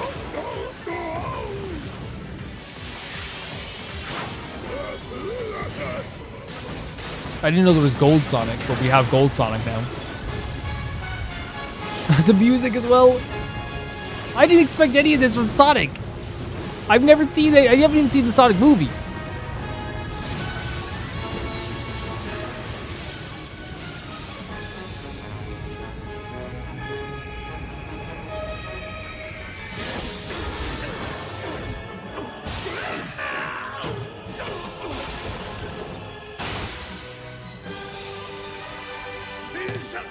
Sonic? I'm sorry. Oh, great voice acting. And look at this. This is an S tier design, by the way. It really is. Go easy on me. I'll turn over a new leaf, I swear. Just give me a chance. Well, this is new.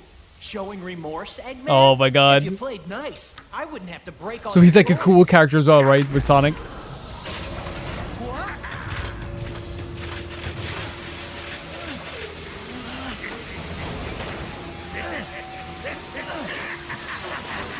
Because I've only ever seen like the memes, right?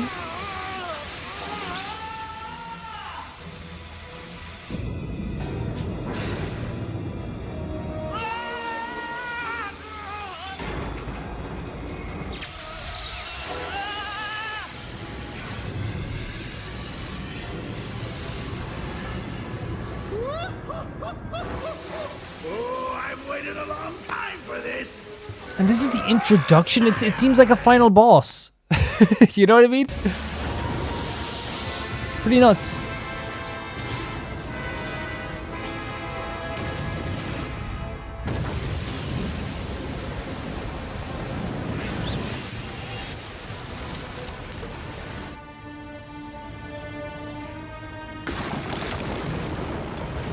Did you just damage like the Earth's crust? Well, maybe not the Earth's crust, but you just like... Okay, what... Okay, I didn't understand Sonic. I didn't understand Sonic had this this epicness to it.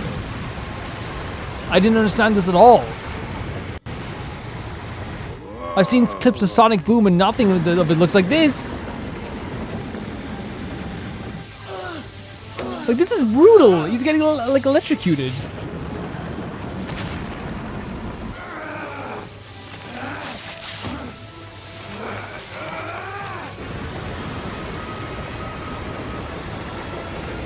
What even is that? What even is that?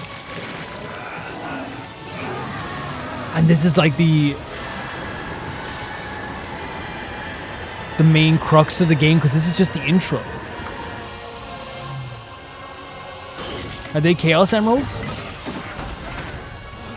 Success! A brilliant success! It's just as the Gaia manuscripts foretold! The entity that was sealed within the planet has awakened. Now I just need to harness...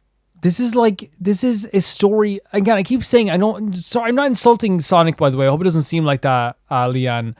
It's just I never expected this to, like, the awakening an entity below the Earth's crust. Power! Eggman Land will finally come to me! He wants Eggman Land. I think this character, the voice acting is so good. And this is what Sonic became? Ah, Sonic, that's a good look for you. Festive. So long, friend.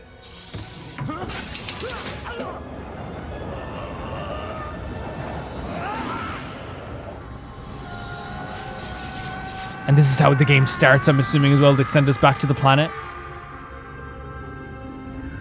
Oh, really cool. Okay, really cool. Yeah, like, this is nothing like I expected whatsoever. I'm wondering then, are the levels that are happening within the game, I wonder if the levels will be on... Wait, now the entity is getting dissipated? Or it's like going across the whole Earth? That's what's happening, yeah. It's going across the whole Earth. Oh my god. You're donezo. You're done.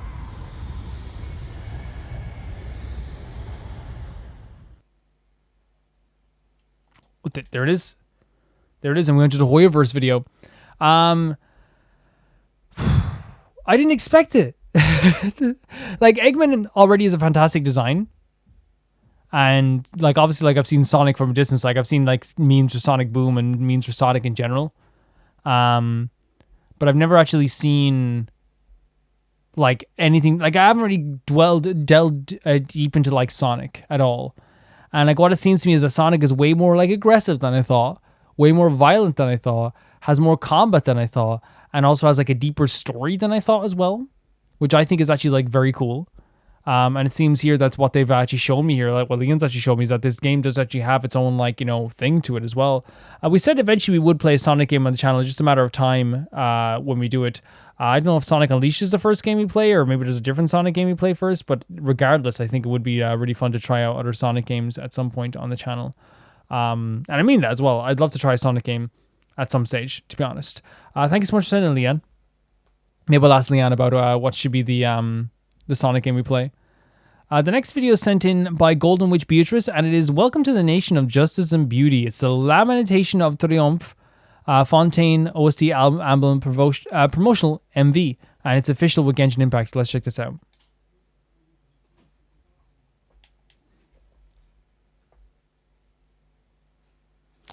We love it. We love it all the time. We love it.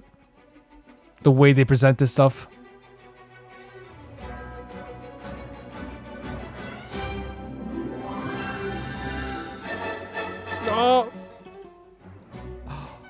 Oh my god. They went on location. Obviously not to Fontaine, but like, is it France? Do you think?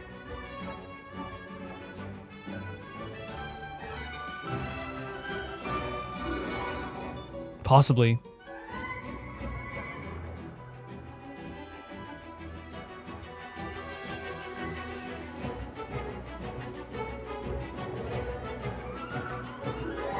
Yeah, it's really pretty stuff.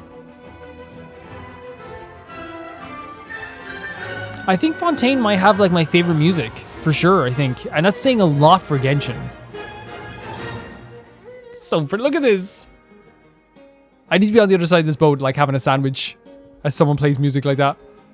Yeah, they went on location. Is it France that we're looking at here? Regardless, it's a beautiful location. People are looking on from the side as well. It's a really stunning location.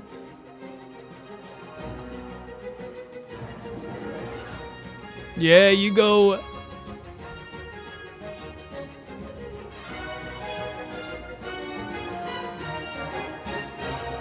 No, I'm amazed. I'm amazed by the Fontaine music, really, I am.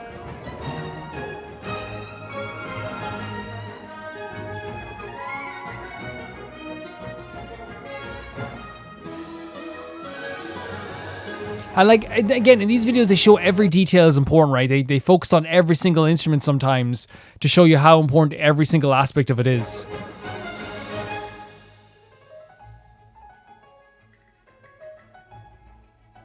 Are you serious?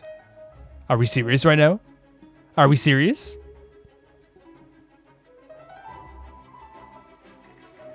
What this, the presentation of this is crazy.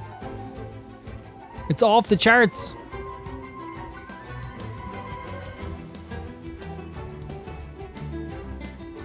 It's so good.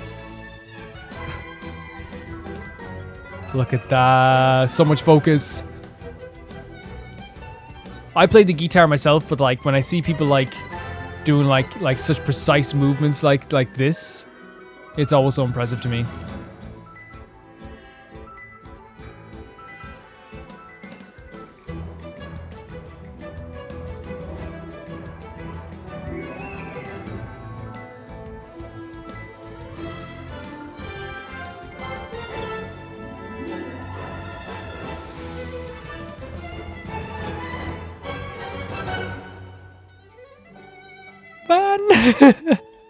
Like I was holding my breath for that build up there, holding my breath.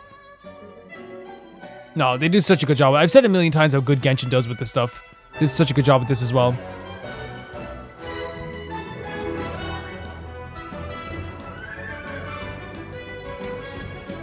Like, it's not, and by the way, it's not just like the music itself. It's like the lighting, it's the presentation, it's the placement of every instrument, it's the placement of the cameras, the camera work. All of it's just perfect.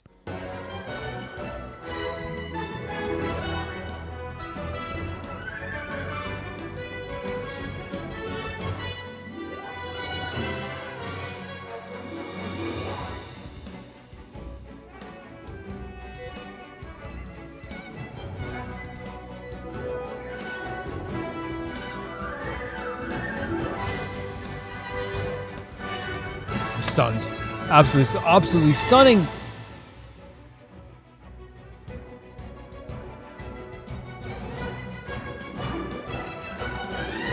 Nah, the care that went into this. It's so freaking pretty. And again, I love this shot that they do as well. They did a similar one the last one, but this one it's coming out the doorway as well, showing all the instruments and how much they worked as well. So fantastic. Have any of you guys gotten the album? Or is it just like maybe on like streaming services? It could be as well. I don't know. I have no idea. I get like it's probably like a streaming service thing, I'm guessing. Or maybe it's like I'm sure they let you buy physical albums for Genshin, right? The hope would be that they would let you buy physical albums for Genshin, because like they would sell like freaking hotcakes. Yeah, no, those type of videos are so good just to not only listen to the music but also to like get like a feel for like I guess like the visual presentations that they like to do in these videos too, which is always like very, very, very cool to me. Them going on locations, playing in different locations, showing, and again, they show every instrument in such detail, and they give every like person a time to shine. It really shows the importance of like how the music is so important to Genshin, and how it's like so like meticulously designed. I think they show that in the videos that they make here. It's like if they're going to do this with their videos, like of course they're going to do that with like the actual music as well. Absolutely fantastic. Really fantastic stuff.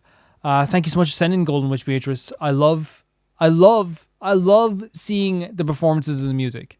It really puts everything into perspective, makes you appreciate like Genshin more, just because again, I'm going broken record. Not every game does this. They really don't. Not every game has the appreciation for their music as this game does. I'm just telling you. Thank you. The next video is sent in by Assassin. And it is it's one, I'm not sure if this was sent in previously, but I hope not. Also check through it, no spoilers. Everything shown is what you've already done. It is the trailer, I believe, Khaenri'ah Rising trailer. I do not think we have watched this at all, actually. Or maybe we have. No, we haven't. No, we haven't, because we've watched 3 before, I believe. We've watched The Journey So Far, The Heavenly Principles, and the Hoyoverse unofficial trailer movie, right?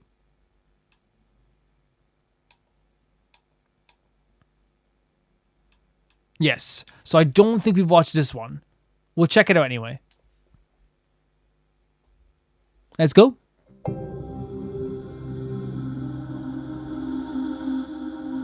Khaenri'ah was a nation without a god. Is that Dainsleif? An unprecedented, flourishing, and powerful nation. Dainsleif gives off the air of being important just by Pride speaking. of humankind. It was all destroyed. By gods. Jesus, man. Everything that day, even the sky itself, changed into a color like this. The seven were all summoned to the nation of Khaenri'ah. That place was not somewhere that Are you any kidding? Archon could afford to ignore. No, that's sick. That's so I'm sick the way they're fearful doing because this. of what I witnessed 500 years ago. Her demise and that thing. And showing that they sleep. The pride of humankind Rune was Guard? uprooted and crushed. Like a weed removed from the garden of the gods. Great shot. Royals, gentry, common folk. These identities made no difference. Against the might of the gods, the only identity that mattered was being from Khaenri'ah. That's Dainsleif, right? Was made to like do these trailers, right? Made for it. These are again like the way they do it. The presentation is like a movie trailer. That man, Dainsleif. He's beautiful. He was the Twilight Sword. 500 years ago, he failed to prevent the destruction of Khaenri'ah. We know that he fought so hard though. We know he did. He watched the people he was supposed to protect turn into monsters of the abyss. Man, holy hell. Khaenri'ah was where your twin first came into this world. After the disaster, the Irminsul records on her suddenly become fuzzy. Don't try to stop me. Don't try to stop the abyss. No. The Loom of Fate operation is still underway. Yes. The Abyss Order will have the power to topple the divine thrones of Celestia. Our Highness's will must be done. All interferences must be removed. Whatever. They're making Aether look so freaking sick. He looks so sick. Abyssal light shine. And there was like that machine we mentioned as well. Until the abyss has engulfed the thrones, my war with destiny will see no end. War with Destiny. There are many events of ages past. Many secrets that lie hidden. Wait, did they do Paimon in the freaking frame? Paimon is Paimon. But you are capable of finding them and bringing them into the light. There's some great editing on this as well. There is that battle. Those who are born to remember will remember. Plenty. But as long Do you as remember you that firmly moment? believe that you are on the right path, When they make Aether look so cool. everything has meaning. You will see for yourself the true nature of this world. Did you see that transition under Signora as well? The Harbingers. They do such a good job making these actual trailers because they feel like actual movie trailers because sometimes they trick you into thinking that something else is happening, right? They trick you. Take your place at the banquet and join those who You get what I'm saying? Like movie trailers. Holy hell. Remember that moment as well? Genshin has so many just big moments. Like all these. Look at all these. Like we went through so much.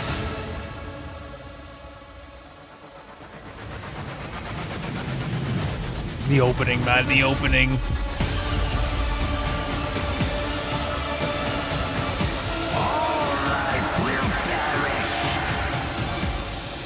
Crazy. Khaenri'ah Rising. Like it is like they are their own. Oh no. Honey Shirasato. The freaking Aradara. No go. The Eternal Oasis. I only hope that next time we meet, you know whose side you're on. Yeah, I love that. It's just they're trying to say it's not a real movie. Don't worry. If you're interested in hiring them, hire this person. Hire this person right now. If you do not, you have been warned. You have a day. Really cool stuff. Yeah, no, just like, oh, like those trailers always feel real. They feel like it's someone who made an actual trailer. Like, right, you know what I mean? I know it's like saying, of course, that's what it is, Calvin. But it's like, you know what? You get what I'm saying? It's like the trailer that they made is like an actual movie trailer. Like, it was made for a movie.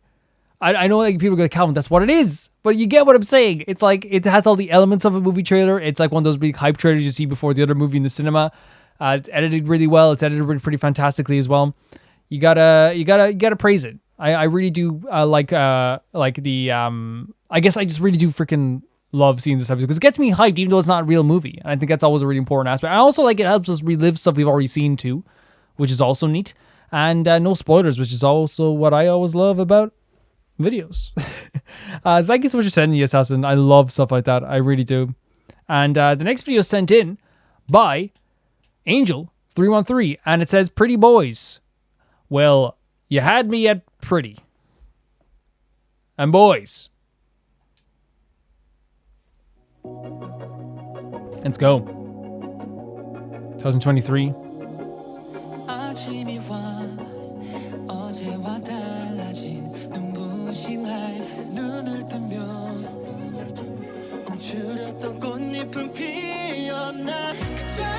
I'm looking at like what the visuals are going to be for this this thing because the visuals are always insane when I see these type of videos.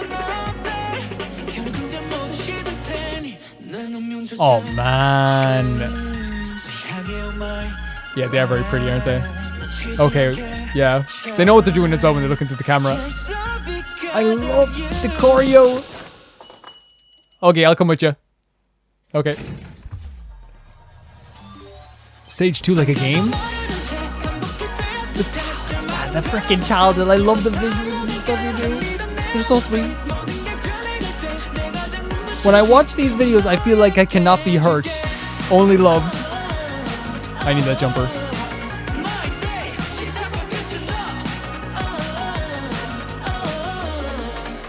Like the visuals are so interesting, right? Because it always like I feel like the Zero characters are always trying to say something, right? Best hair in the game. Look at this.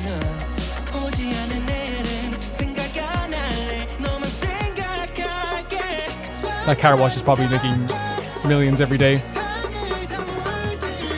One flower going in the concrete. Is there captions for this as well? Yeah, that's my bad. I probably should be like looking at the lyrics as well. Sorry, I got so mesmerized. Okay, they're pretty. Okay. Sorry. That's my bad.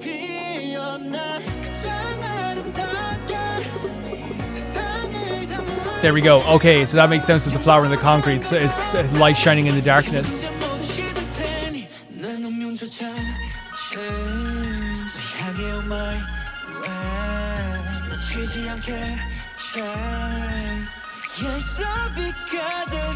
Excuse me.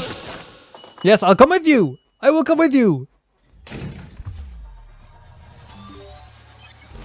Their outfits are so good. I just love how like some of them are smiling when they're dancing and some of them are so serious. I need the dynamic here, you know, and some of them are just like, you know, half smiling.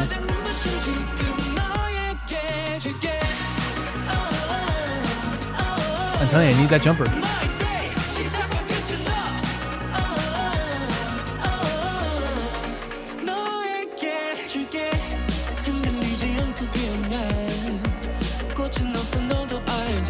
Now it's chills, you know? Now that the lyrics on the screen, it's chills. Shivers to chills.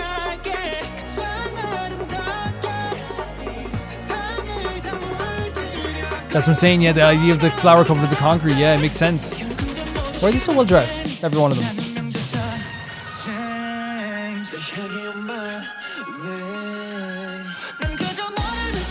Oh my god, like the freaking, like, leather. Oh my god, someone in the group is wearing, on the left here, is wearing, I think multiple maybe are, but someone is wearing my favorite style of all time, shirt over longer shirt.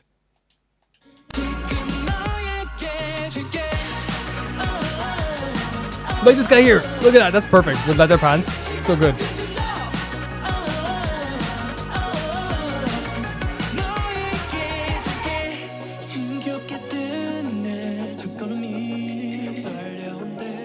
Passing the flowers around as well, it's very interesting. Guys, you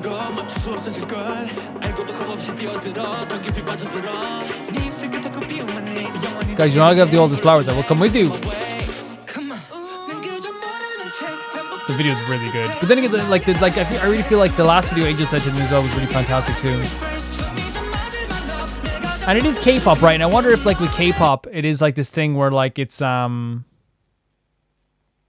like, I don't know, maybe it's like this thing where like it is like maybe a very common thing that like music videos are supposed to be like very, very interesting as well. Because this is not like, it's like, I take this over a freaking like, you know, a boring music video any day, you know?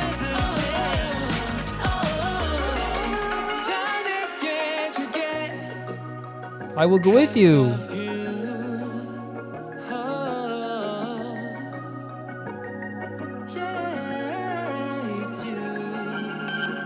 Some of you gotta stay though, because I can't handle a date with more than 3 people at once. I'm telling you that much.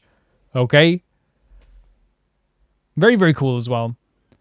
I really feel like it is like a thing with this where it is like so I'm just going back into it here now for a second here just to see this.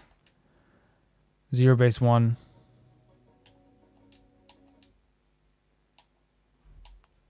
They have an expansive channel. Yeah, it's like really interesting. Again, and oh my god, the cover photo is so pretty. Maybe you guys can see this now, actually. Wait. Look at that. Look at that. Deal with that. Deal with this right now. Right? I need you to be reconciled with this. To understand this. Can you understand this? One guy has half a jumper off, right? Who knows what was happening, right? Is that a style? Who knows? Who even understands it? Nobody does. It's not meant to be understood. Yeah, they're really cool. They're really cool. And again, the choreo is great. The song is actually really, really fun too.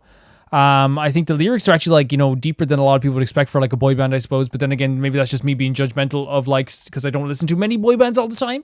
But yeah, that just could be me being judgmental. But then answer my question for sure, Angel, about like the idea, like are most like K-pop groups supposed to be like have like very, very interesting videos, or like maybe it's just a staple, or maybe like they just like it goes along with it. The video is a big event, I'm guessing, as well, of like people, you know, tuning into the video.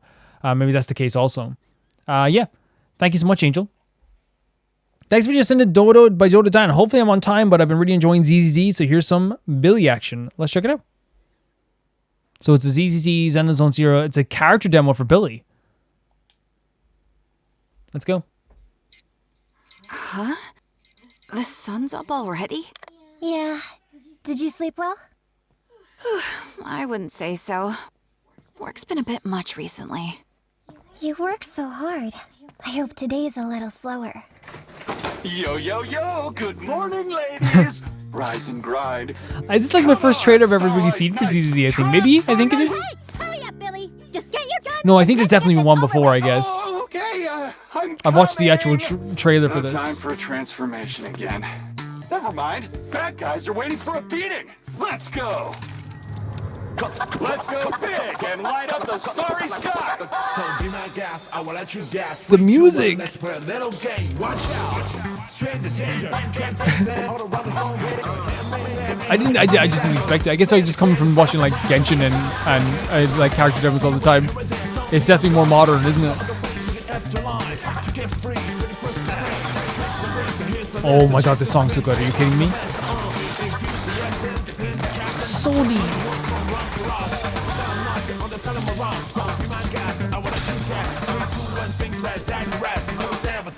And like even like the twisting of the... Oh no. Wait, the gun's real people? Is that something I missed? Like something like Soul Eater? Piece of cake. Are you serious? Did he literally grabbed all the bullets with his gun open? Is this on GameSpot? Interesting. I'm sure it's also on the... That's such a cool move. I'm sure it's also on the actual ZZZ channel.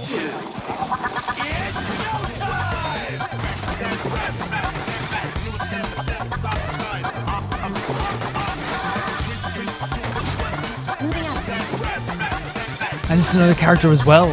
I think the character designs are really cool for ZZZ. I do.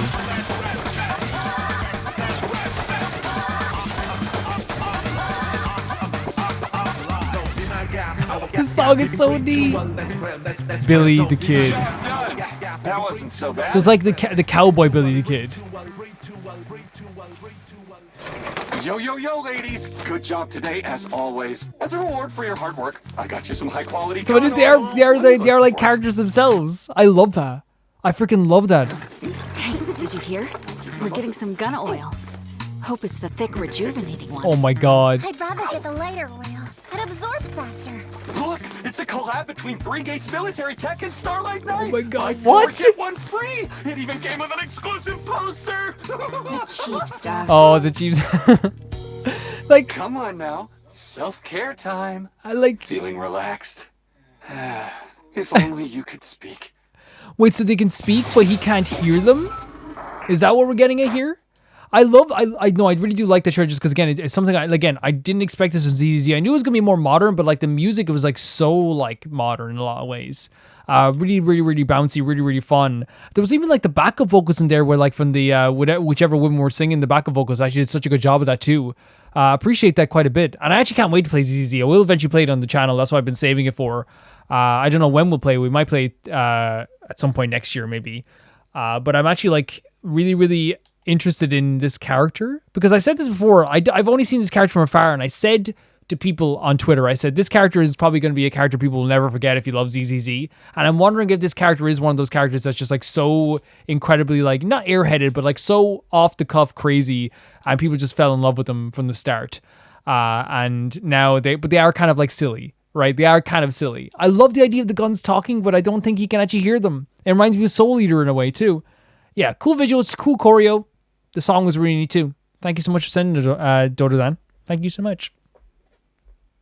The next video is sent in by Cat Sith, and it says, Cardcaptor Sakura 3 opened the English dub. The English dub did 2 of the show's 3 opening and endings. They skipped number 2, so here's the third one. The music was composed by the great Yoko Kanno. Her most well-known work as a Western audience is probably the music of Cowboy Bebop, which I have not seen the full Cowboy Bebop. I've seen Samurai Champloo, but I haven't seen Cowboy Bebop.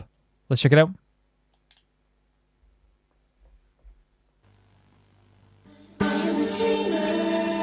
Wait.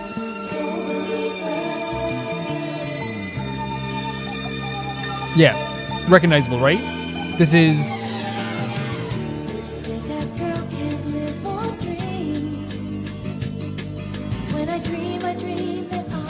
This freaking style, man. I'm sorry, but like... And like I said last time, it is an influence thing. It's the fact that like so many of the artists at the time were influenced by particular artists, and nowadays other artists are influenced by other artists. And it's like, please, someone come back to this influence, please.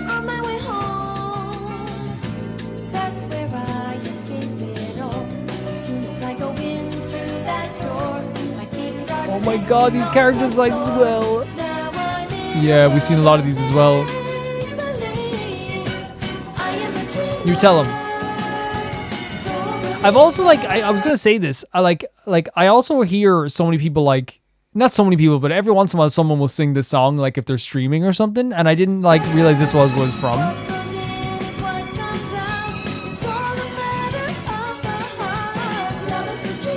Love is for dreamers. I love this. I freaking love anime openings. I say it all the time. I gotta shut up. I say it all the time. I love anime openings so much. Great style.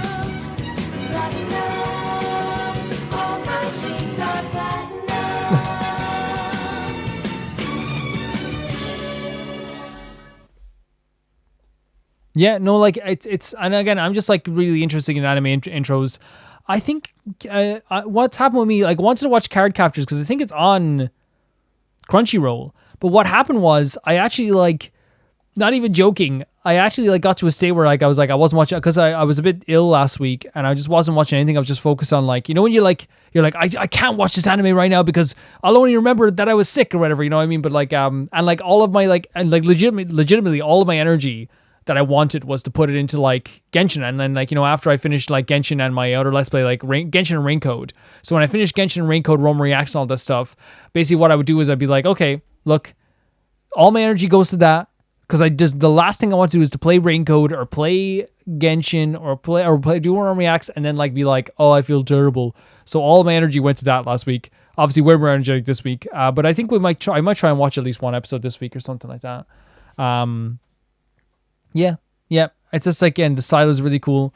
I love seeing the different characters show up. Like, it's like, you don't know the characters is also very interesting as well to be like, who's that? But the song as well, like, was like really like soft and nice as well. It's really soft and nice. Thank you so much for sending it, Kotsith. The next video, or the last video, is sent in by Fizzle. I have no idea, so I'm just going to send my third favorite voice line video. Someone else submitted a second, so please watch it, the one before mine. Normally it wouldn't matter, but it starts with relevant callback. Yeah, true. Usually when it comes to like stuff, to like watching stuff in order, I go in the order of like, I try to go in the order of what it says on Patreon, so it's easier for me that way. So like sometimes people will try to choreograph that. I'm not saying you're doing that, Fizzle, but sometimes people like, watch this one right here, right turn here. And I'm like, if you guys are choreographing, you do it all one after the other. But in Fizzle's case, it makes perfect sense because it was submitted after the other one. So of course we're going to watch it after the other one. Let's check out favorite voice lines part 3. Let's go. In case. Pitting docile Onikabuto against each other in battle. That's a first. I was only speaking in polite platitudes when I gave him that little pep talk. But, to my surprise, he started calling me bro. To this day, he calls me my bro Ayato, without the faintest idea of my true identity. So they changed this. It's quite all right by me, though.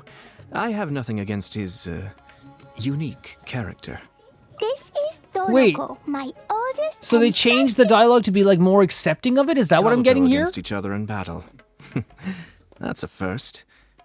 I was only speaking in polite platitudes when I gave him that little pep talk. But, to my surprise, he started calling me bro. To this day, he calls me my bro Ayato, without the faintest Honestly, idea I'd of love my that true though. identity. So they must have changed it then. It's quite all right by me, though. I have nothing against his, unique character.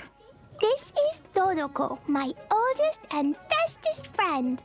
Okay, now I've introduced you, don't forget her name again, alright? No more calling Doroko that silly dog who always hangs on her rucksack. I love her. There's something I've always wanted to ask you, but feared rejection and disappointment. Oh, same. I am very interested in your little floating companion. Oh? May I borrow her to investigate for a short while? You want to use my hat as an umbrella? No. The audacity to even make that request. He's upset. Hark! 'Tis thundering She's perfect. retribution. An omen of dark times ahead. That, and main Fräulein's laundry is still on the line. What? Seriously? If it makes me stronger, I'll take it. Vision? Great. Delusion? Don't mind if I do. Heretical teachings from the abyss? Sign me Oh my up. god, no. Yeah, this is for you and improved bomb. What do you think? Great, huh? Oh, but if you find it near any fires, it's not mine. It's not hers. Not mine. Real men don't carry umbrellas. Oh no, Ito. Oh boy, wow, it's really starting to pick up. Quick, come on, get yours out. Come on, go.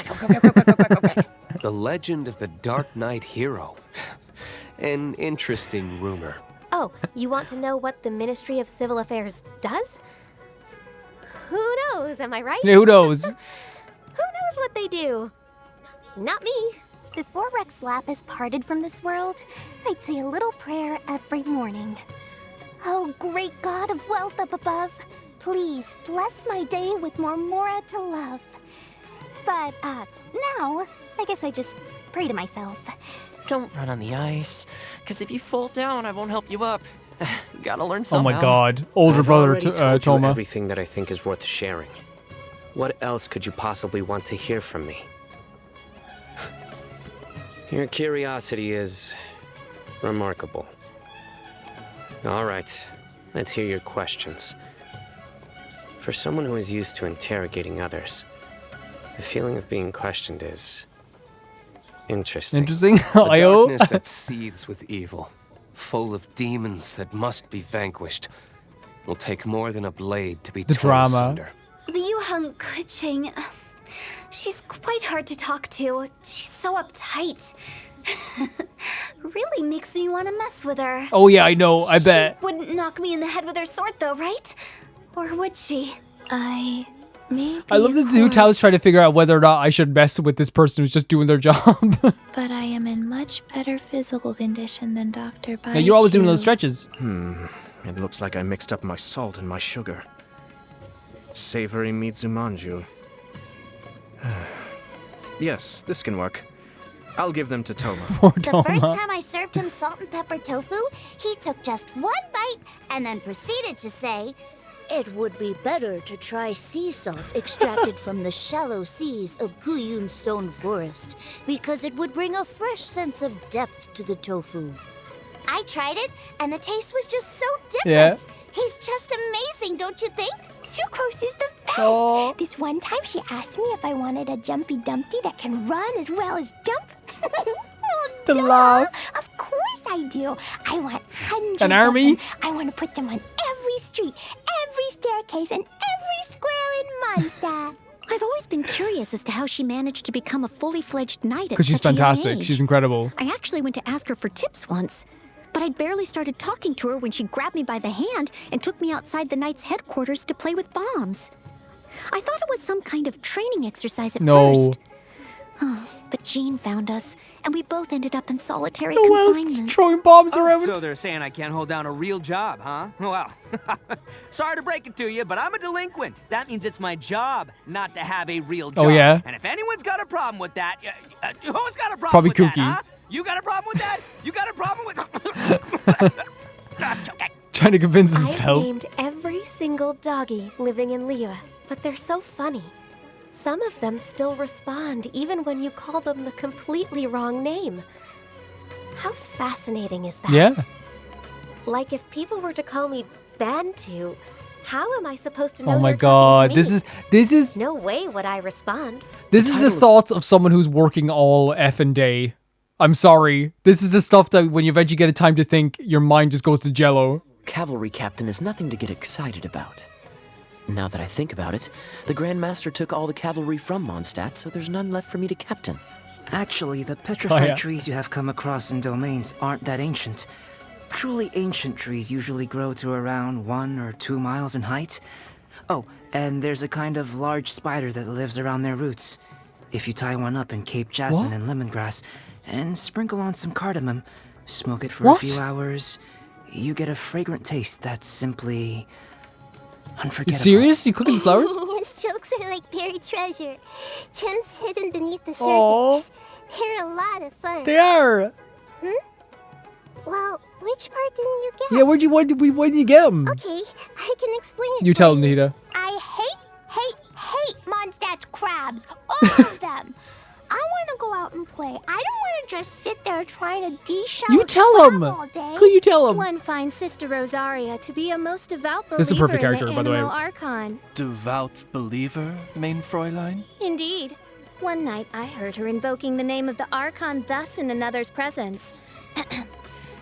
May you be struck down in the name of Lord Barnabas. I think I've heard this one. One presumed that she was leading a I prayer. think I've definitely heard this one. Blessings from the Animo Archon Barsabedo.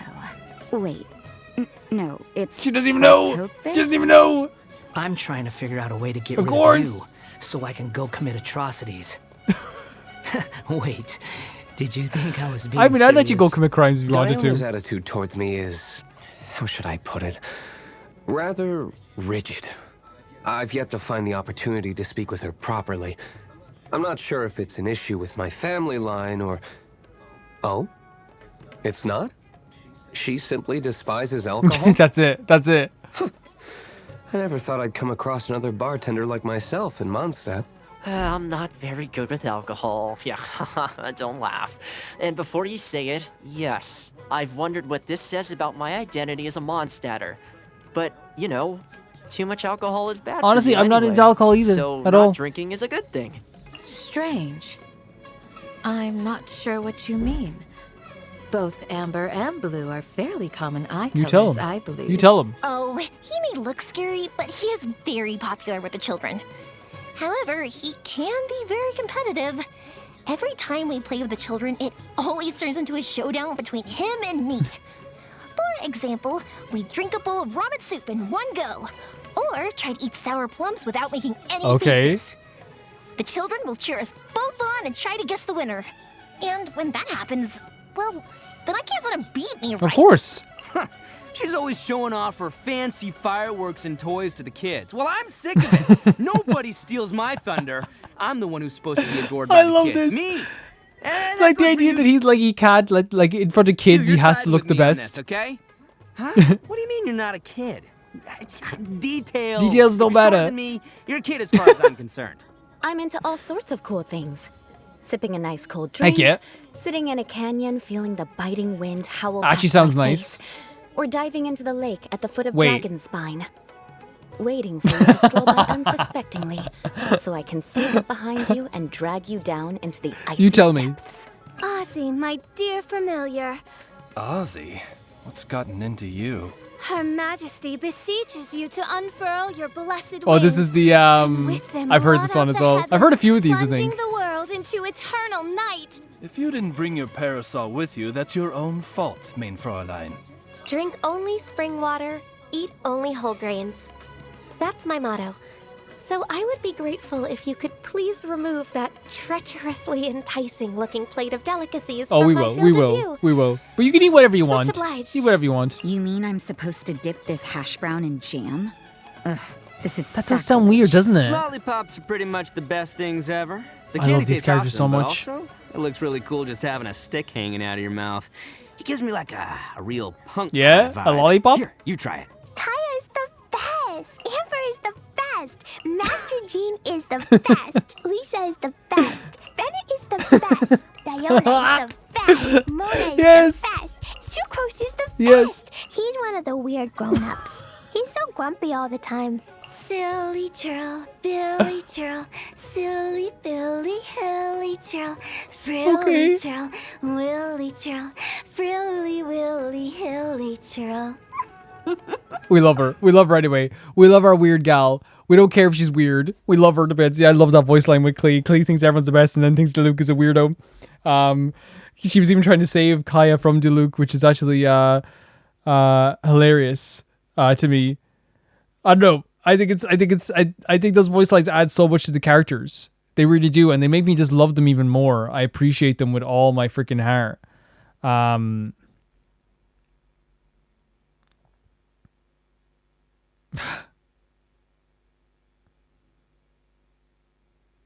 like, I don't know. To me, it's like such small details, right? But like, it's little tiny things that make those characters like even more full to me.